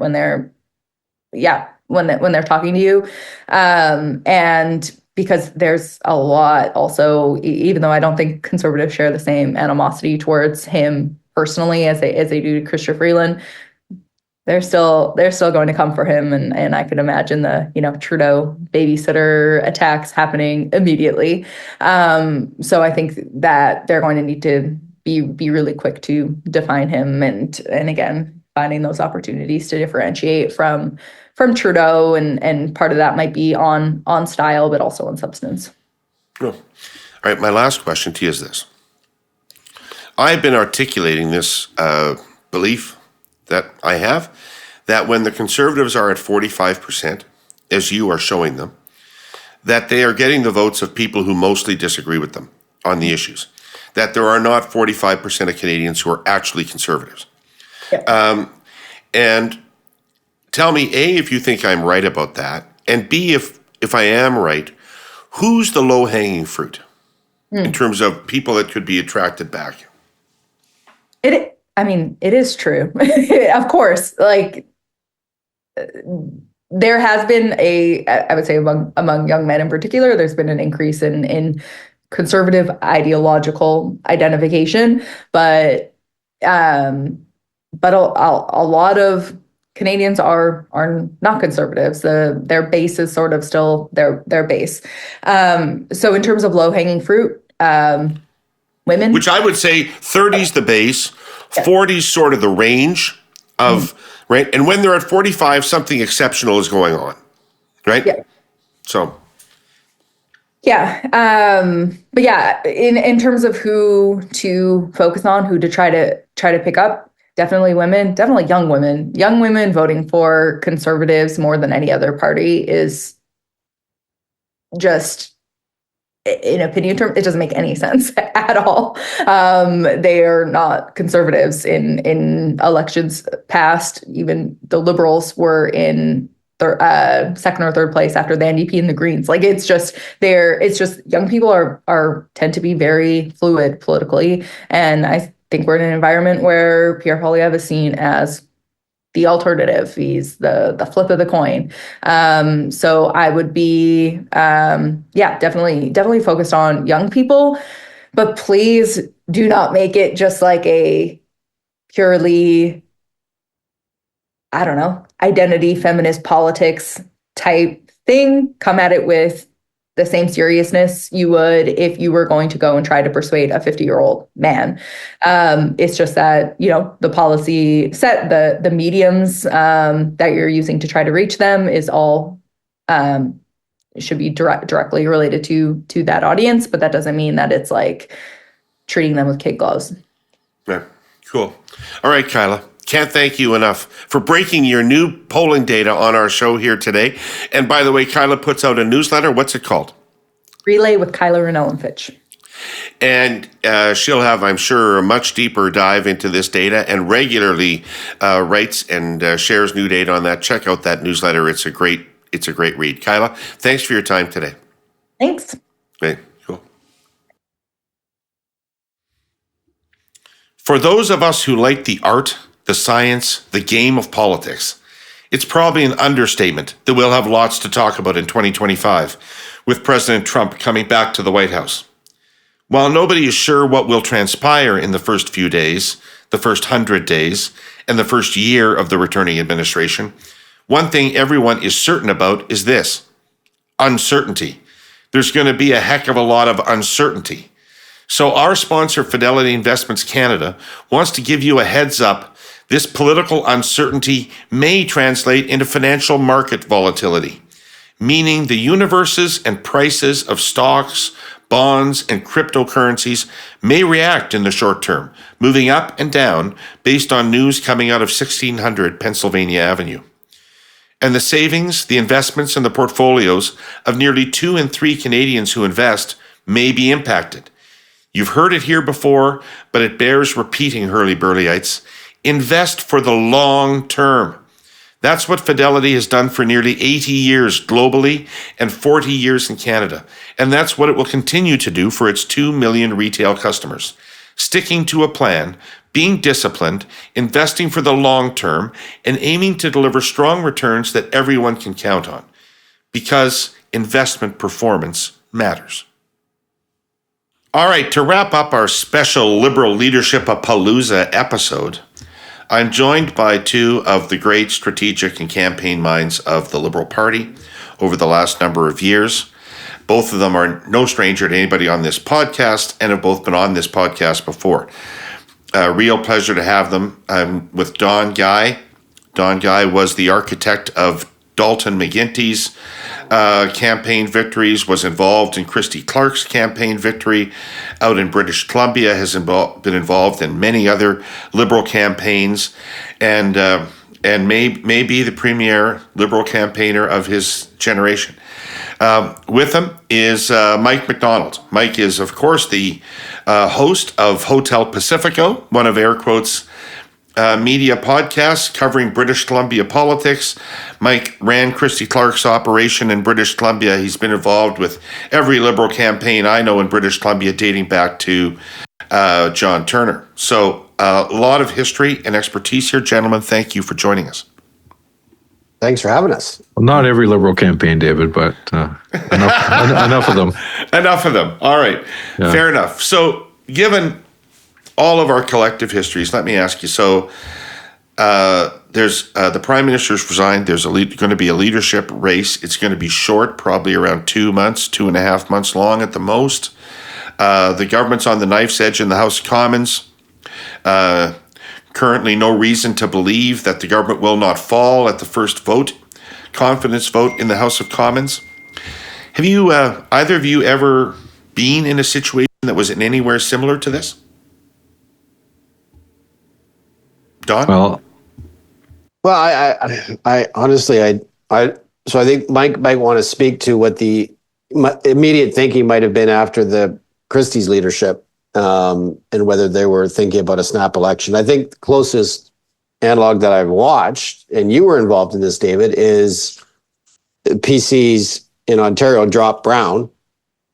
Ford comes in, and in 90 days, he's formed a majority government. Correct. I mean, that's the ideal if you can figure out how to pull that off. Yeah, unfortunately for the Liberals, they don't get to run against me.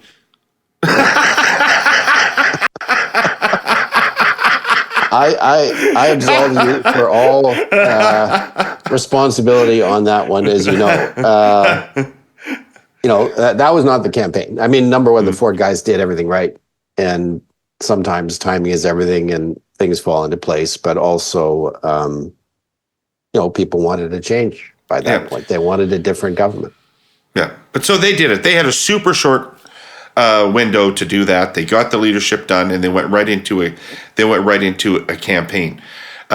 Mike, you were going to say something. Have you been around something similar? Well, I've been around a couple, I guess. One, I'll cite the example of Manitoba, 1988, where the NDP government fell somewhat surprisingly, and Howard Pauley decided not to seek re-election as premier, and they had a leadership race, I believe, during the RIP period, and Gary Dewar was elected leader, and subsequently lost that election, but it set him up for the future, and he ultimately became premier, and a very successful premier, but the party, the NDP had run its course at that time in Manitoba, and Gary Filmon won a minority. As you recall, David, was Sharon Carstairs. That was her big election, and I was out there. I was out there running around for Sharon Carstairs in 1988. So I saw that scenario. So, I mean, Canadian politics can serve up all sorts of historical precedents, but nothing's quite like this one. I think, as Don said, in British Columbia, we had a leadership race in 2011, and there was a scenario where we could have gone quickly into a snap election, but there was time on the back end to leverage. And at one point, it looked like maybe we should have gone quick, but eventually it came around again, and we managed to put it together. So, we can find all sorts of examples, I'm sure, if we dig into the books. Right. Okay. Another way of looking at this is rejuvenating a long-time government with a new leader. Mm-hmm. And you were both involved in that with Christie in British Columbia, and she had time to govern. Mm-hmm. And this government's not going to have time to govern. Kathleen Wynne had time to govern as well. I think that was really helpful to her. So let's establish that's probably good if you get a little bit of a chance to, and maybe Turner should have hung around and met with the Queen and the Pope in '84. Mm-hmm. But that's not guaranteed. It's possible the government will get more time. It's possible the NDP won't defeat them, but they have to assume that's not the case. So what do you think are the key things you have to communicate to show the change that people are looking for? Like what went well between 2011 and 2013 that allowed the Liberals to climb out of that trough they were in before Christie was elected? Well, I think why she won the leadership in 2011, first of all, was that she was able to show something very different than what was on offer. And, Gordon Campbell had a very strong run as a decade as premier and done a lot of important things and won 3 terms, but the public was ready to move on, and they were ready to move on from the group, so to speak. And the group needed a fresh voice. And in her particular circumstance, and we've seen this in other provinces too, where it's not necessarily that even the opposition party was high in the polls at the time, it's not because the government or the public loved the opposition party. It's just because they wanted something different out of what they had been voting for.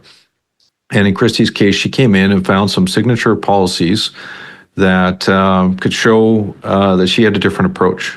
That she was speaking to a different audience, maybe updating the theory on how the party wins an election and going to different groups of voters. And in that particular case in 2011, there was a lot of focus on families. There was a lot of focus on family-friendly policy, but also reaffirmation of values that united the party, such as fiscal discipline and job creation. So I think it's a combination. It's a combination of we are who we are on some core stuff that unites us as a party, but I'm going to do a few things differently here, and you're gonna know it's gonna feel different. It's gonna look different. It's gonna be different. Don, did Christie break with the previous government on any major issues that were symbolic to people? Well, in the leadership, the GST, right, the HST, and right. There's an elephant in the room in this coming Liberal leadership federally around a similar kind of question. So It'll be interesting to see how people respond to that.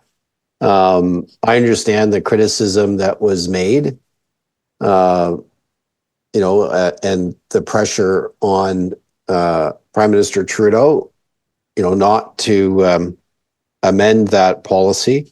We're talking about the carbon tax here. The carbon tax, yeah. But, because he'd made such a big deal, right? I'm not sure that others wouldn't have more running room on that.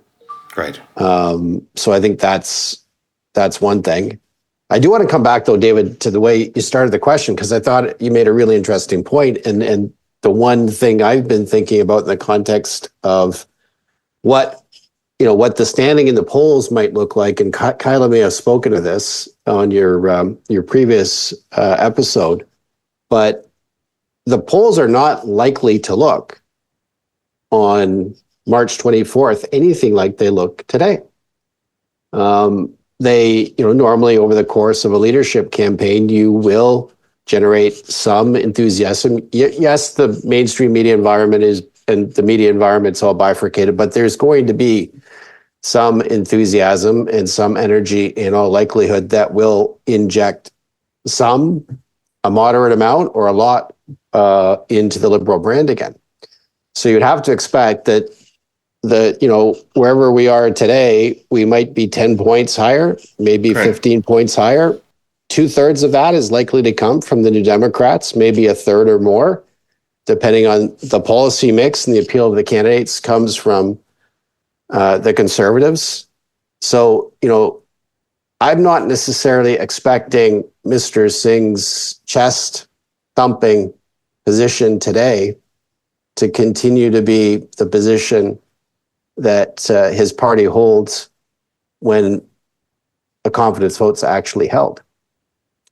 We have to assume that the Conservatives are still going to want to go to an election as soon as they possibly can. That they're committed to that, but I'm not sure that the other opposition parties.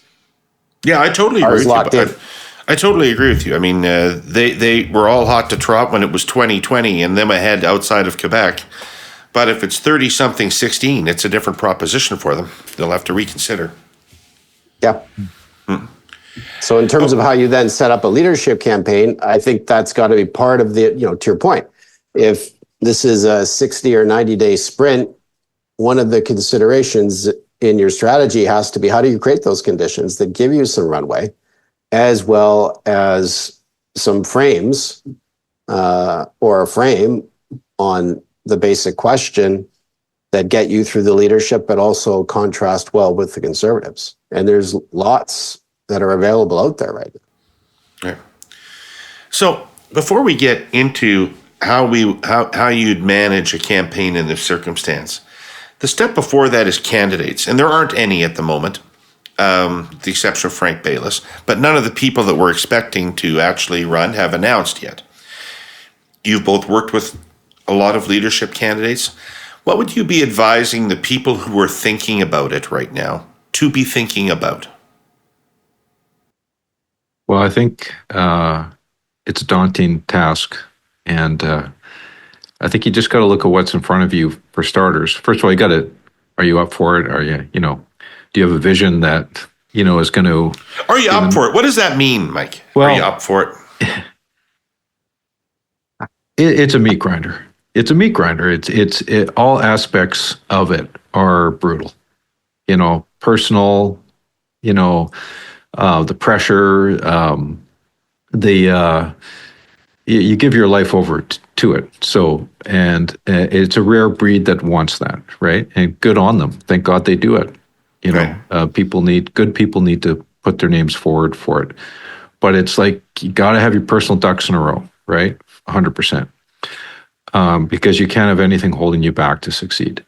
But, I think the leadership candidates need their North Star. They need to know where they want to take this country, where they want to take the party, and be able to convey that with conviction, because it's that kind of stuff that floats the boat for supporters who are getting behind them. And I think the other important thing is, you got to deal with what's in front of you and build it one step at a time. I mean, in this particular case, it's going to have to be built very quickly, one step at a time. But can you manufacture momentum? And both, hopefully it's happening organically, but you have to make it happen as well. And campaigns either get busy living or get busy dying. And you've got to be able to make people believe that you're on the upswing, that you got a chance, and that there's a point to it. There's even a campaign that maybe, we've seen campaigns in the past where there's larger fields where the person's not going to win, but there's still a point to their candidacy, right? That they have something they're putting on the table that they want people like a Don Johnson in '84, dating ourselves here, but people like that who had important things to say, right?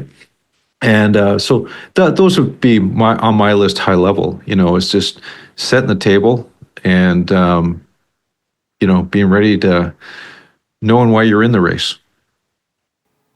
Don, do you got anything to add to that? What should potential putative candidates be thinking about?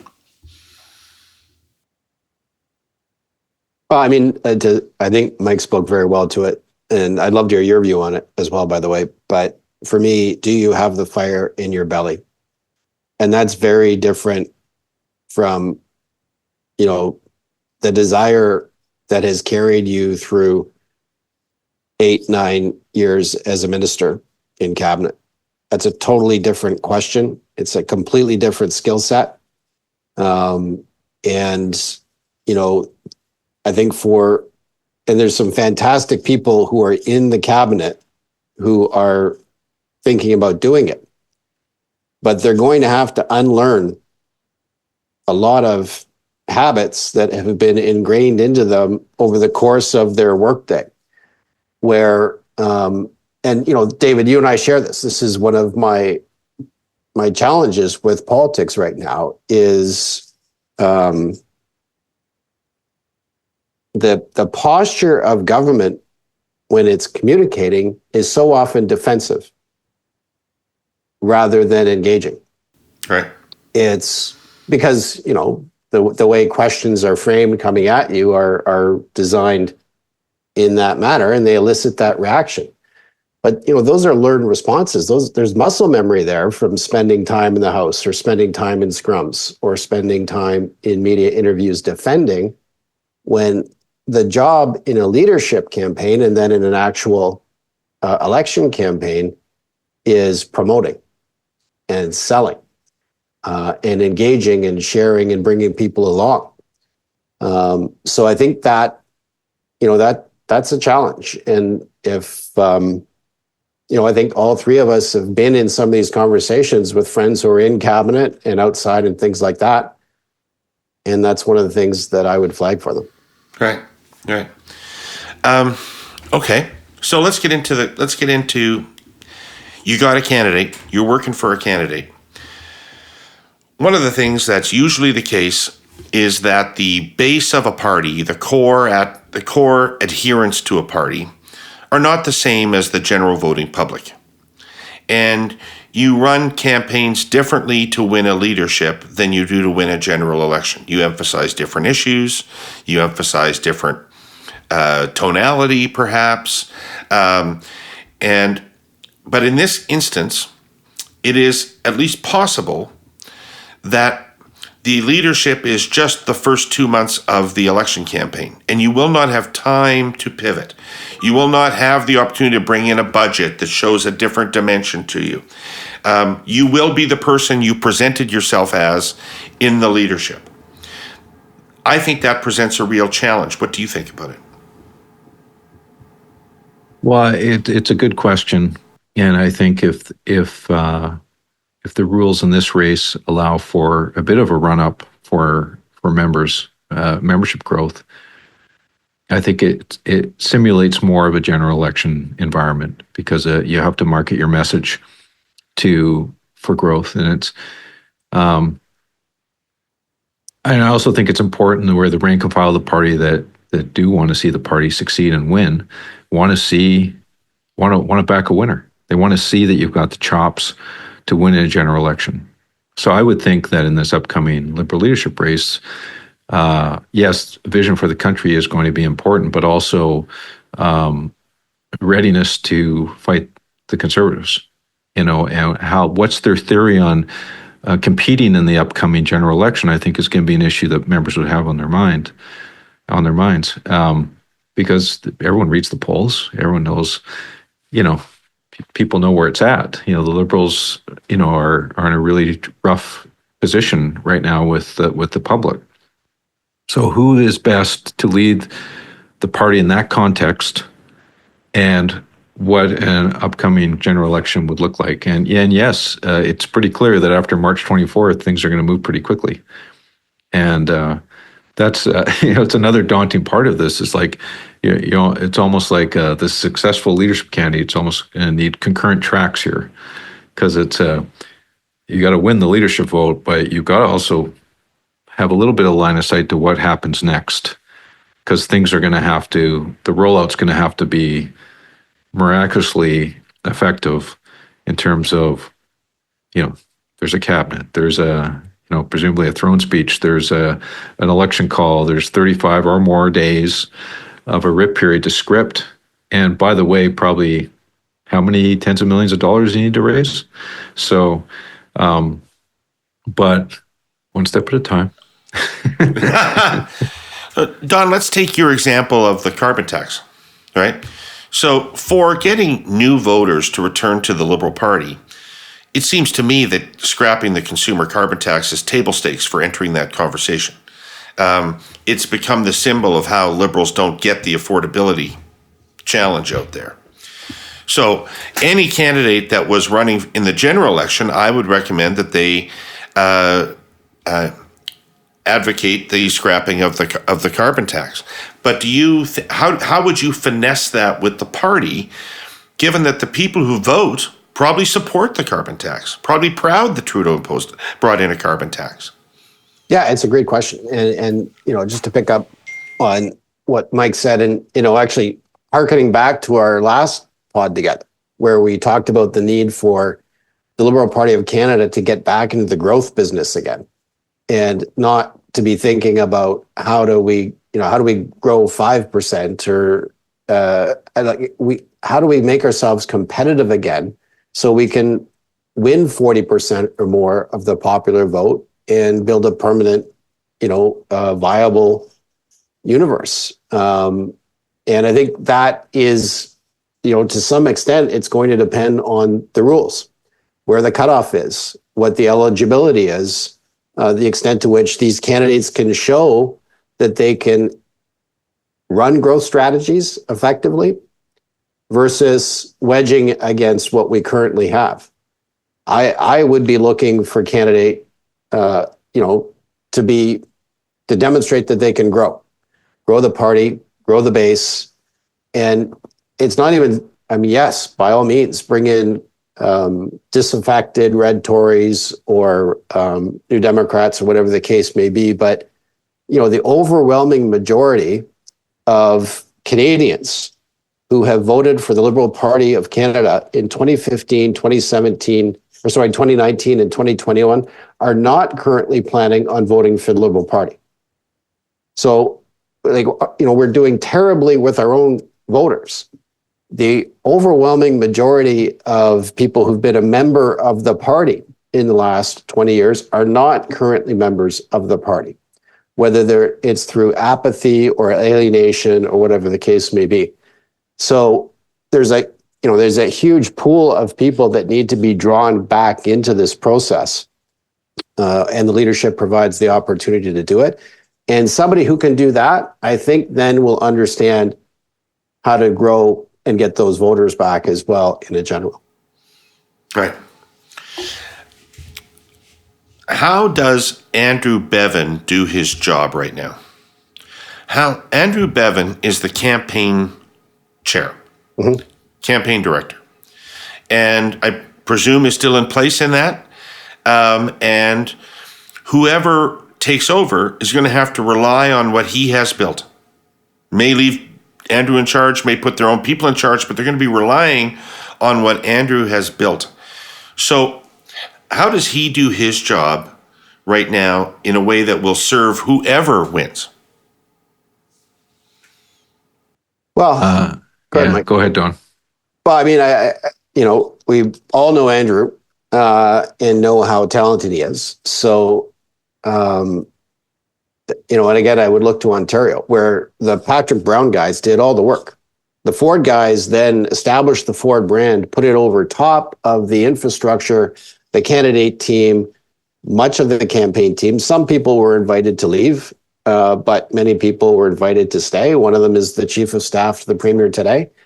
So, if I'm thinking about that, then it's the infrastructure, it's the candidates, it's making sure that local candidates, have done the things they need to have in place: bank accounts, campaign offices ready to rent, campaign managers, and then the basic infrastructure around materials and media and things of that nature. And then the new leader and their team can just insert the brand and to some extent, the core policy ideas that they want to run on. Okay. Yeah, I think right now, there's whatever it is, 60 days or whatever, in advance of a new leader being chosen, maybe a little bit longer, who knows. But the current campaign team needs to set the table and put that infrastructure in place. Yes, probably really get a lot of work done, if it's not done already, on the Oppo research and theories around the advertising that a new leader group can go in and decide whether that fits for them, Right. and be ready for that. But, and also be adaptable, because, depending on which leader's chosen, the political map might be a little bit different for the party as to where they see their opportunities. And it won't be identical. For instance, if there's a strong candidate from Quebec and that candidate wins, then there might be more focus put on Quebec, compared to some other places. So so they've got to kind of be alive to, like, okay, we've got a plan A, a plan B, a plan C, and we can move in this direction or that direction, and try to. I think what an incoming leadership group would want is to please help us, give us the shortcuts to the place we want to get to. Like, we don't want to start from scratch here. We don't have time. So hopefully what they can come up with is good. Right. Would you want them to be doing platform? Well, I think probably, if there's capacity to build some bones around that, it's probably helpful. It doesn't have to be used. Right. If the new leader group wants to go in a different direction. But probably some of that stuff is useful. But I would say in the nature of this election, how important is that platform? I think this is probably more of a higher level existential fight around some big themes. So let's not worry about the agricultural policy in New Brunswick. Let's focus on the big lofty themes that Canadians are going to care about. Although you should worry about agriculture policy in Saskatchewan. Just New Brunswick, we don't need to worry about. I consciously did not say Saskatchewan there. I'm going to beg to differ. I think New Brunswick and the future of the potato industry is massively important. But yes, you're right. I retract my. Certainly in this house, there are more French fries consumed than grain products from Saskatchewan. I hate to say, but that's because the volume of French fries is endless. But and I think if you're Andrew, and I'm sure he'll do this, right? This is one of his skills. You're going to keep them all apprised as you're putting stuff in place. You're going to be making sure there are no surprises, so that they know what there is to build on, and it's being iterated on in real time. To come back to the way you were talking about setting it up, David. Okay. So one thing I want to get your opinion on is, because I have one, but I'm interested in what you guys think. Some of the people some of the speculation about the upcoming leadership has centered around, the Liberals aren't going to win, so who saves the furniture? Do you ever run a campaign based on saving the furniture, or do you always run a campaign with winning as the objective, with a campaign that is designed to try to win? Run to win. Run to win. I was told time and time again prior to the 2013 election in BC that we just got to focus on 20 core seats. We've got to save the furniture. Just doing. And in fact, it would actually be counterproductive to win those 20 seats, to focus on those 20 seats. If you want, that's interesting. If you end up with 20 seats, it's probably better that you look like you're trying to win the whole thing, and you end up with 20 seats, fine, right? But if you just say, white flag, up it goes, but it's really important we save these 20 seats, so that's BS. I think voters want to see that you're putting your best effort forward to provide. If you're a governing party, and there's only really two here. Canadians get that. They know that they've got a choice between two fundamental options.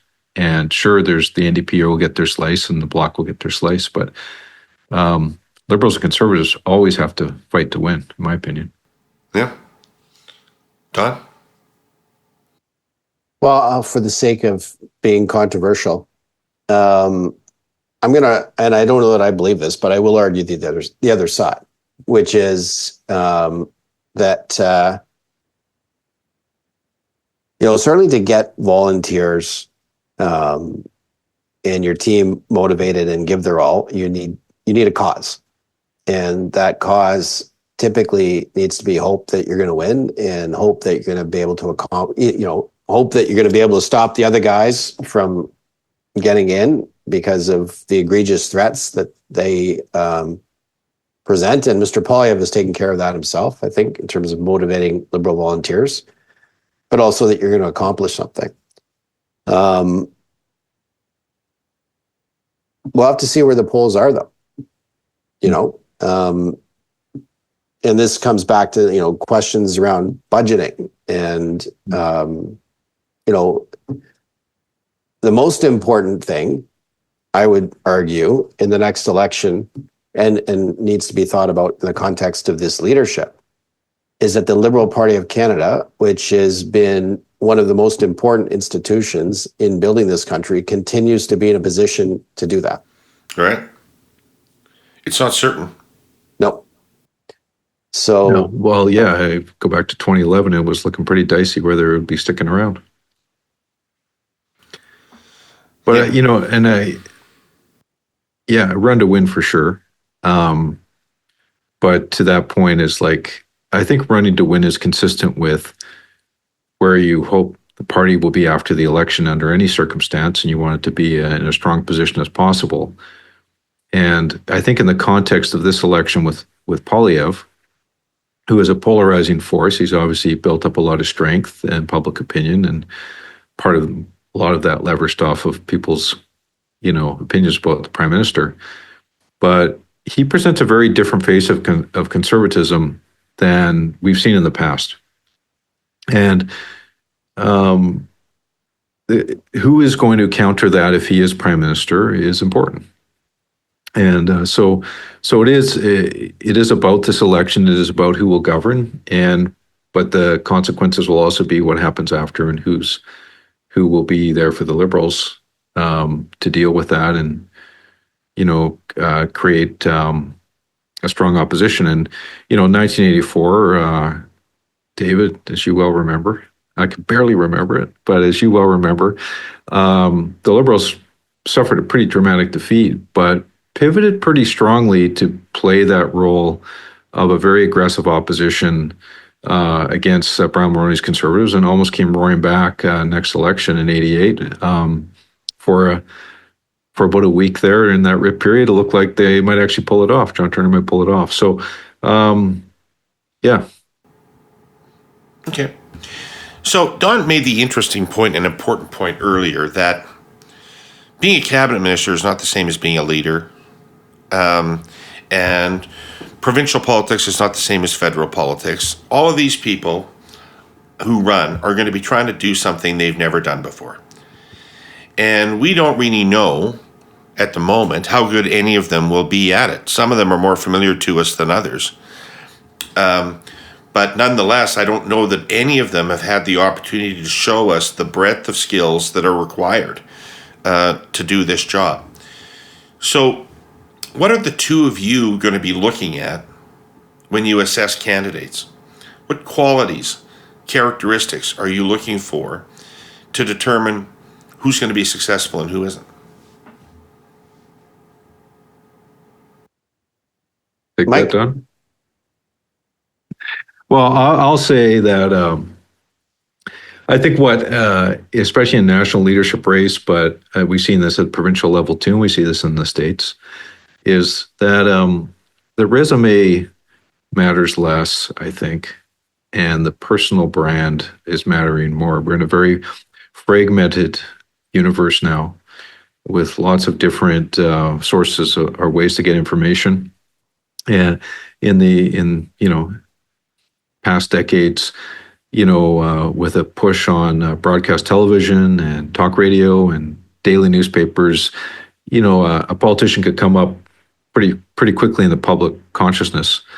And now it's harder to get noticed, and you have to cut through the clutter and the noise. And, I would say this was a great advantage for Doug Ford.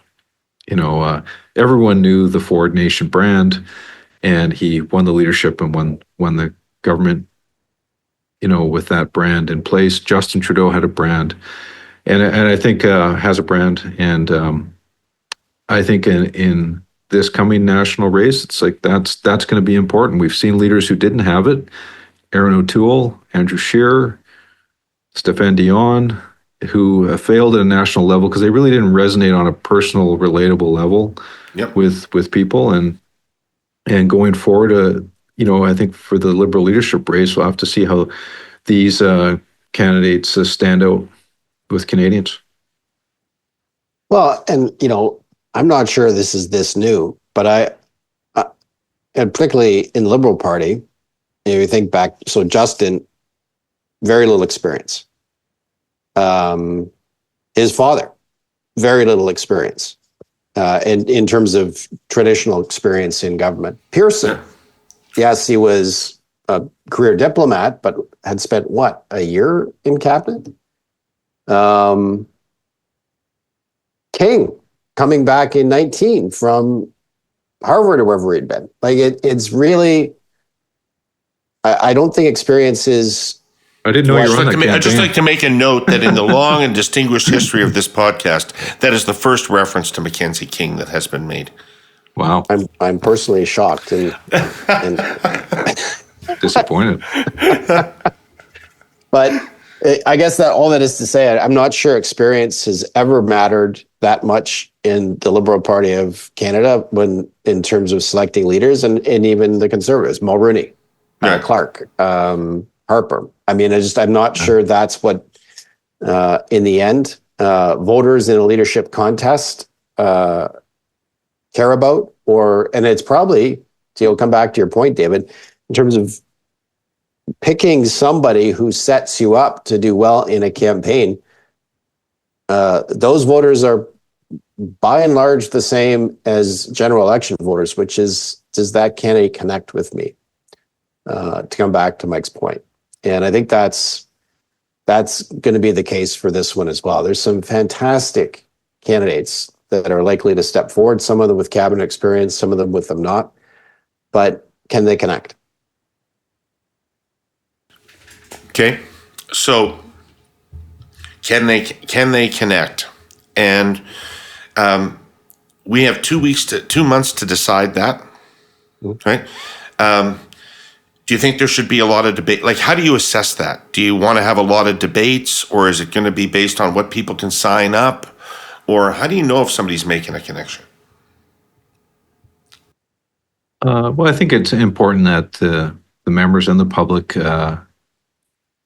road test these candidates during the leadership race. I think there will likely be venues to do that, whether it's interviews or whether it's assessing their social media and videos that they put out proactively and how good they are, whether they're competitive with the frankly high quality that comes out of the Conservatives in terms of production value there.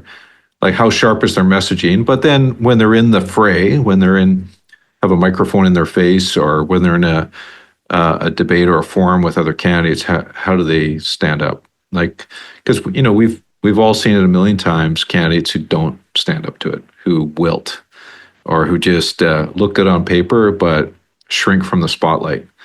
And that's that's an important test, and I think that's why leadership conventions or processes have to have a bit of rigor to them. And it would have probably served Michael Ignatieff well to have a bit more. I mean, he did go through the previous race in 2006, but in 2008 it was just handed to him, and maybe the party should have done a little more due diligence in that case, as an example, where either he'd have been better or we didn't have to choose him. One of those two things, right? One of the so yeah. I think it's important as a proving ground, the process. Right.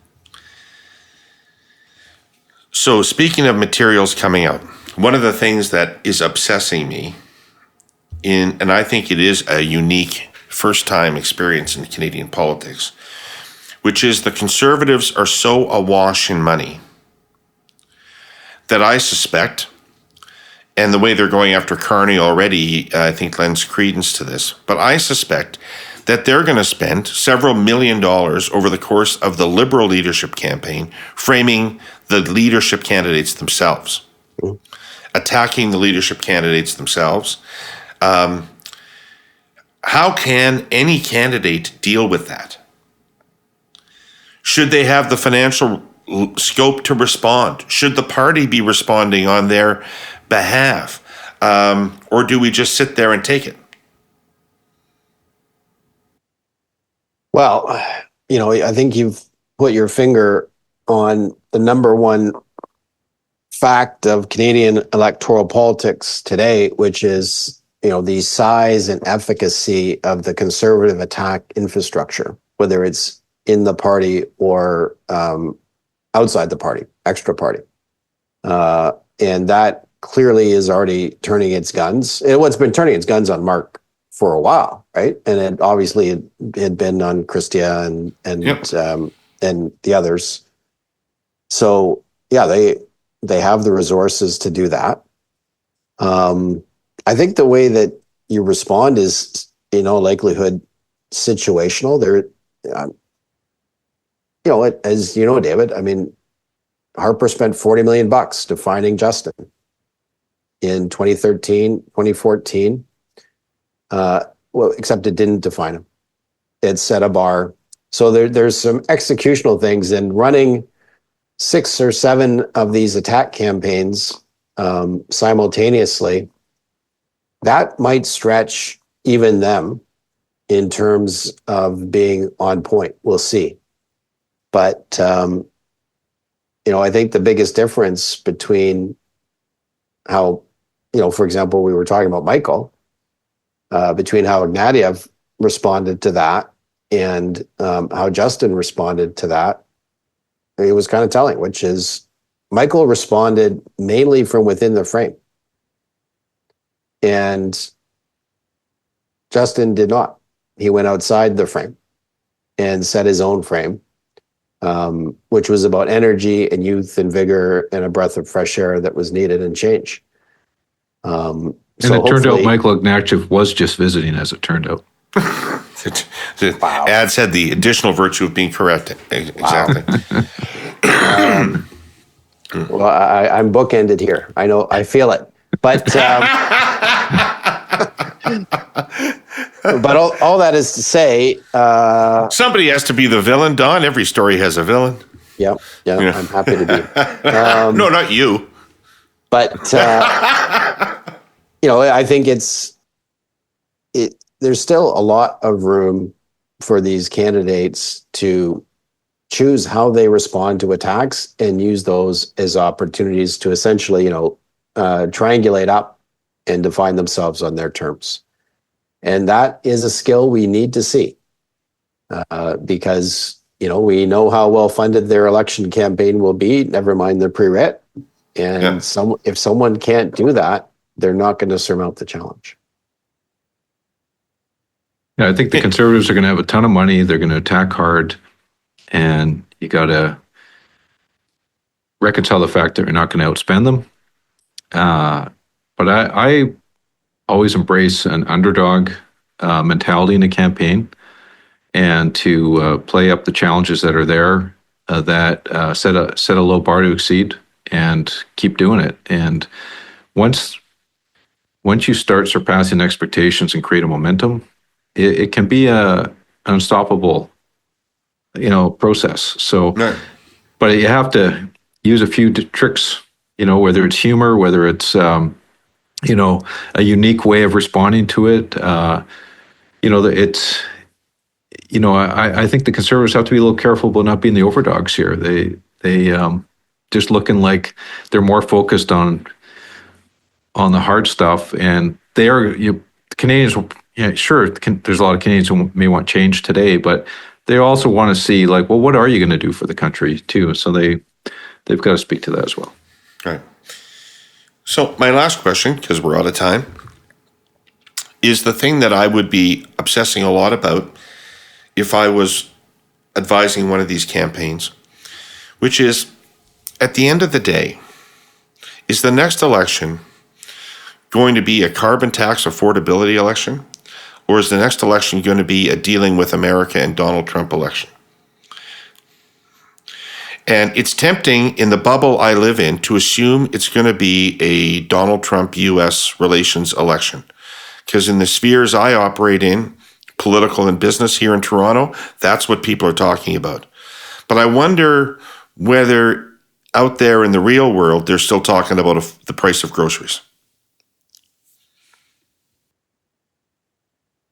Yeah, I think you put your finger on it, particularly if the impact of these tariffs is those groceries and everything else that's on the shelves either gets more expensive or a lot scarcer.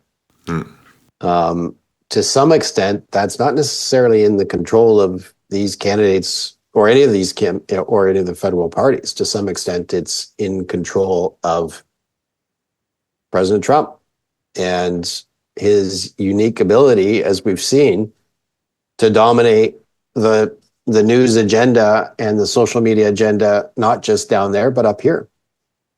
So I think you need to be preparing for both those scenarios. But, I also think that, we've had this conversation. We've been awfully gentle on the Conservatives in the last couple of years. I hope that part of the process of a leadership is that that's going to change. And we're going to start talking about the consequences of the changes that they are proposing or hiding. And I hope that there be some element of a campaign around that as well. Of course. Mike, what's your take? I mean, it seems to me that the Canada-U.S. Trump thing represents an opportunity for the Liberal Party. I can see what a Liberal campaign looks like on that. I can see how they contrast with the Conservatives. I can see how the Liberals draw on a century of positioning as the Canada Party to summon to that exercise. I can see all that, but you wouldn't want to run that campaign if the actual issue on the ground was affordability. So what do you think the terrain is like? Well, I think it's more than one thing. I think it's a combination of the aspirational and the transactional. I think a campaign has to have a purpose, and whether that's, a strong Canada to counter the US, or, something that is like a vision that take us forward, that make us feel good about ourselves, and a purpose behind why a party's putting its agenda forward. At the same time, dealing with those everyday realities people have, that you're showing the relatability, that you're listening, you're hearing, you get it, right? Like I think voters can operate on those kind of tracks. And also, Canada's a big country. It's got different populations that have different, think about things differently. Look at Quebec versus the rest of Canada. So, I don't think it's a cookie cutter size thing either.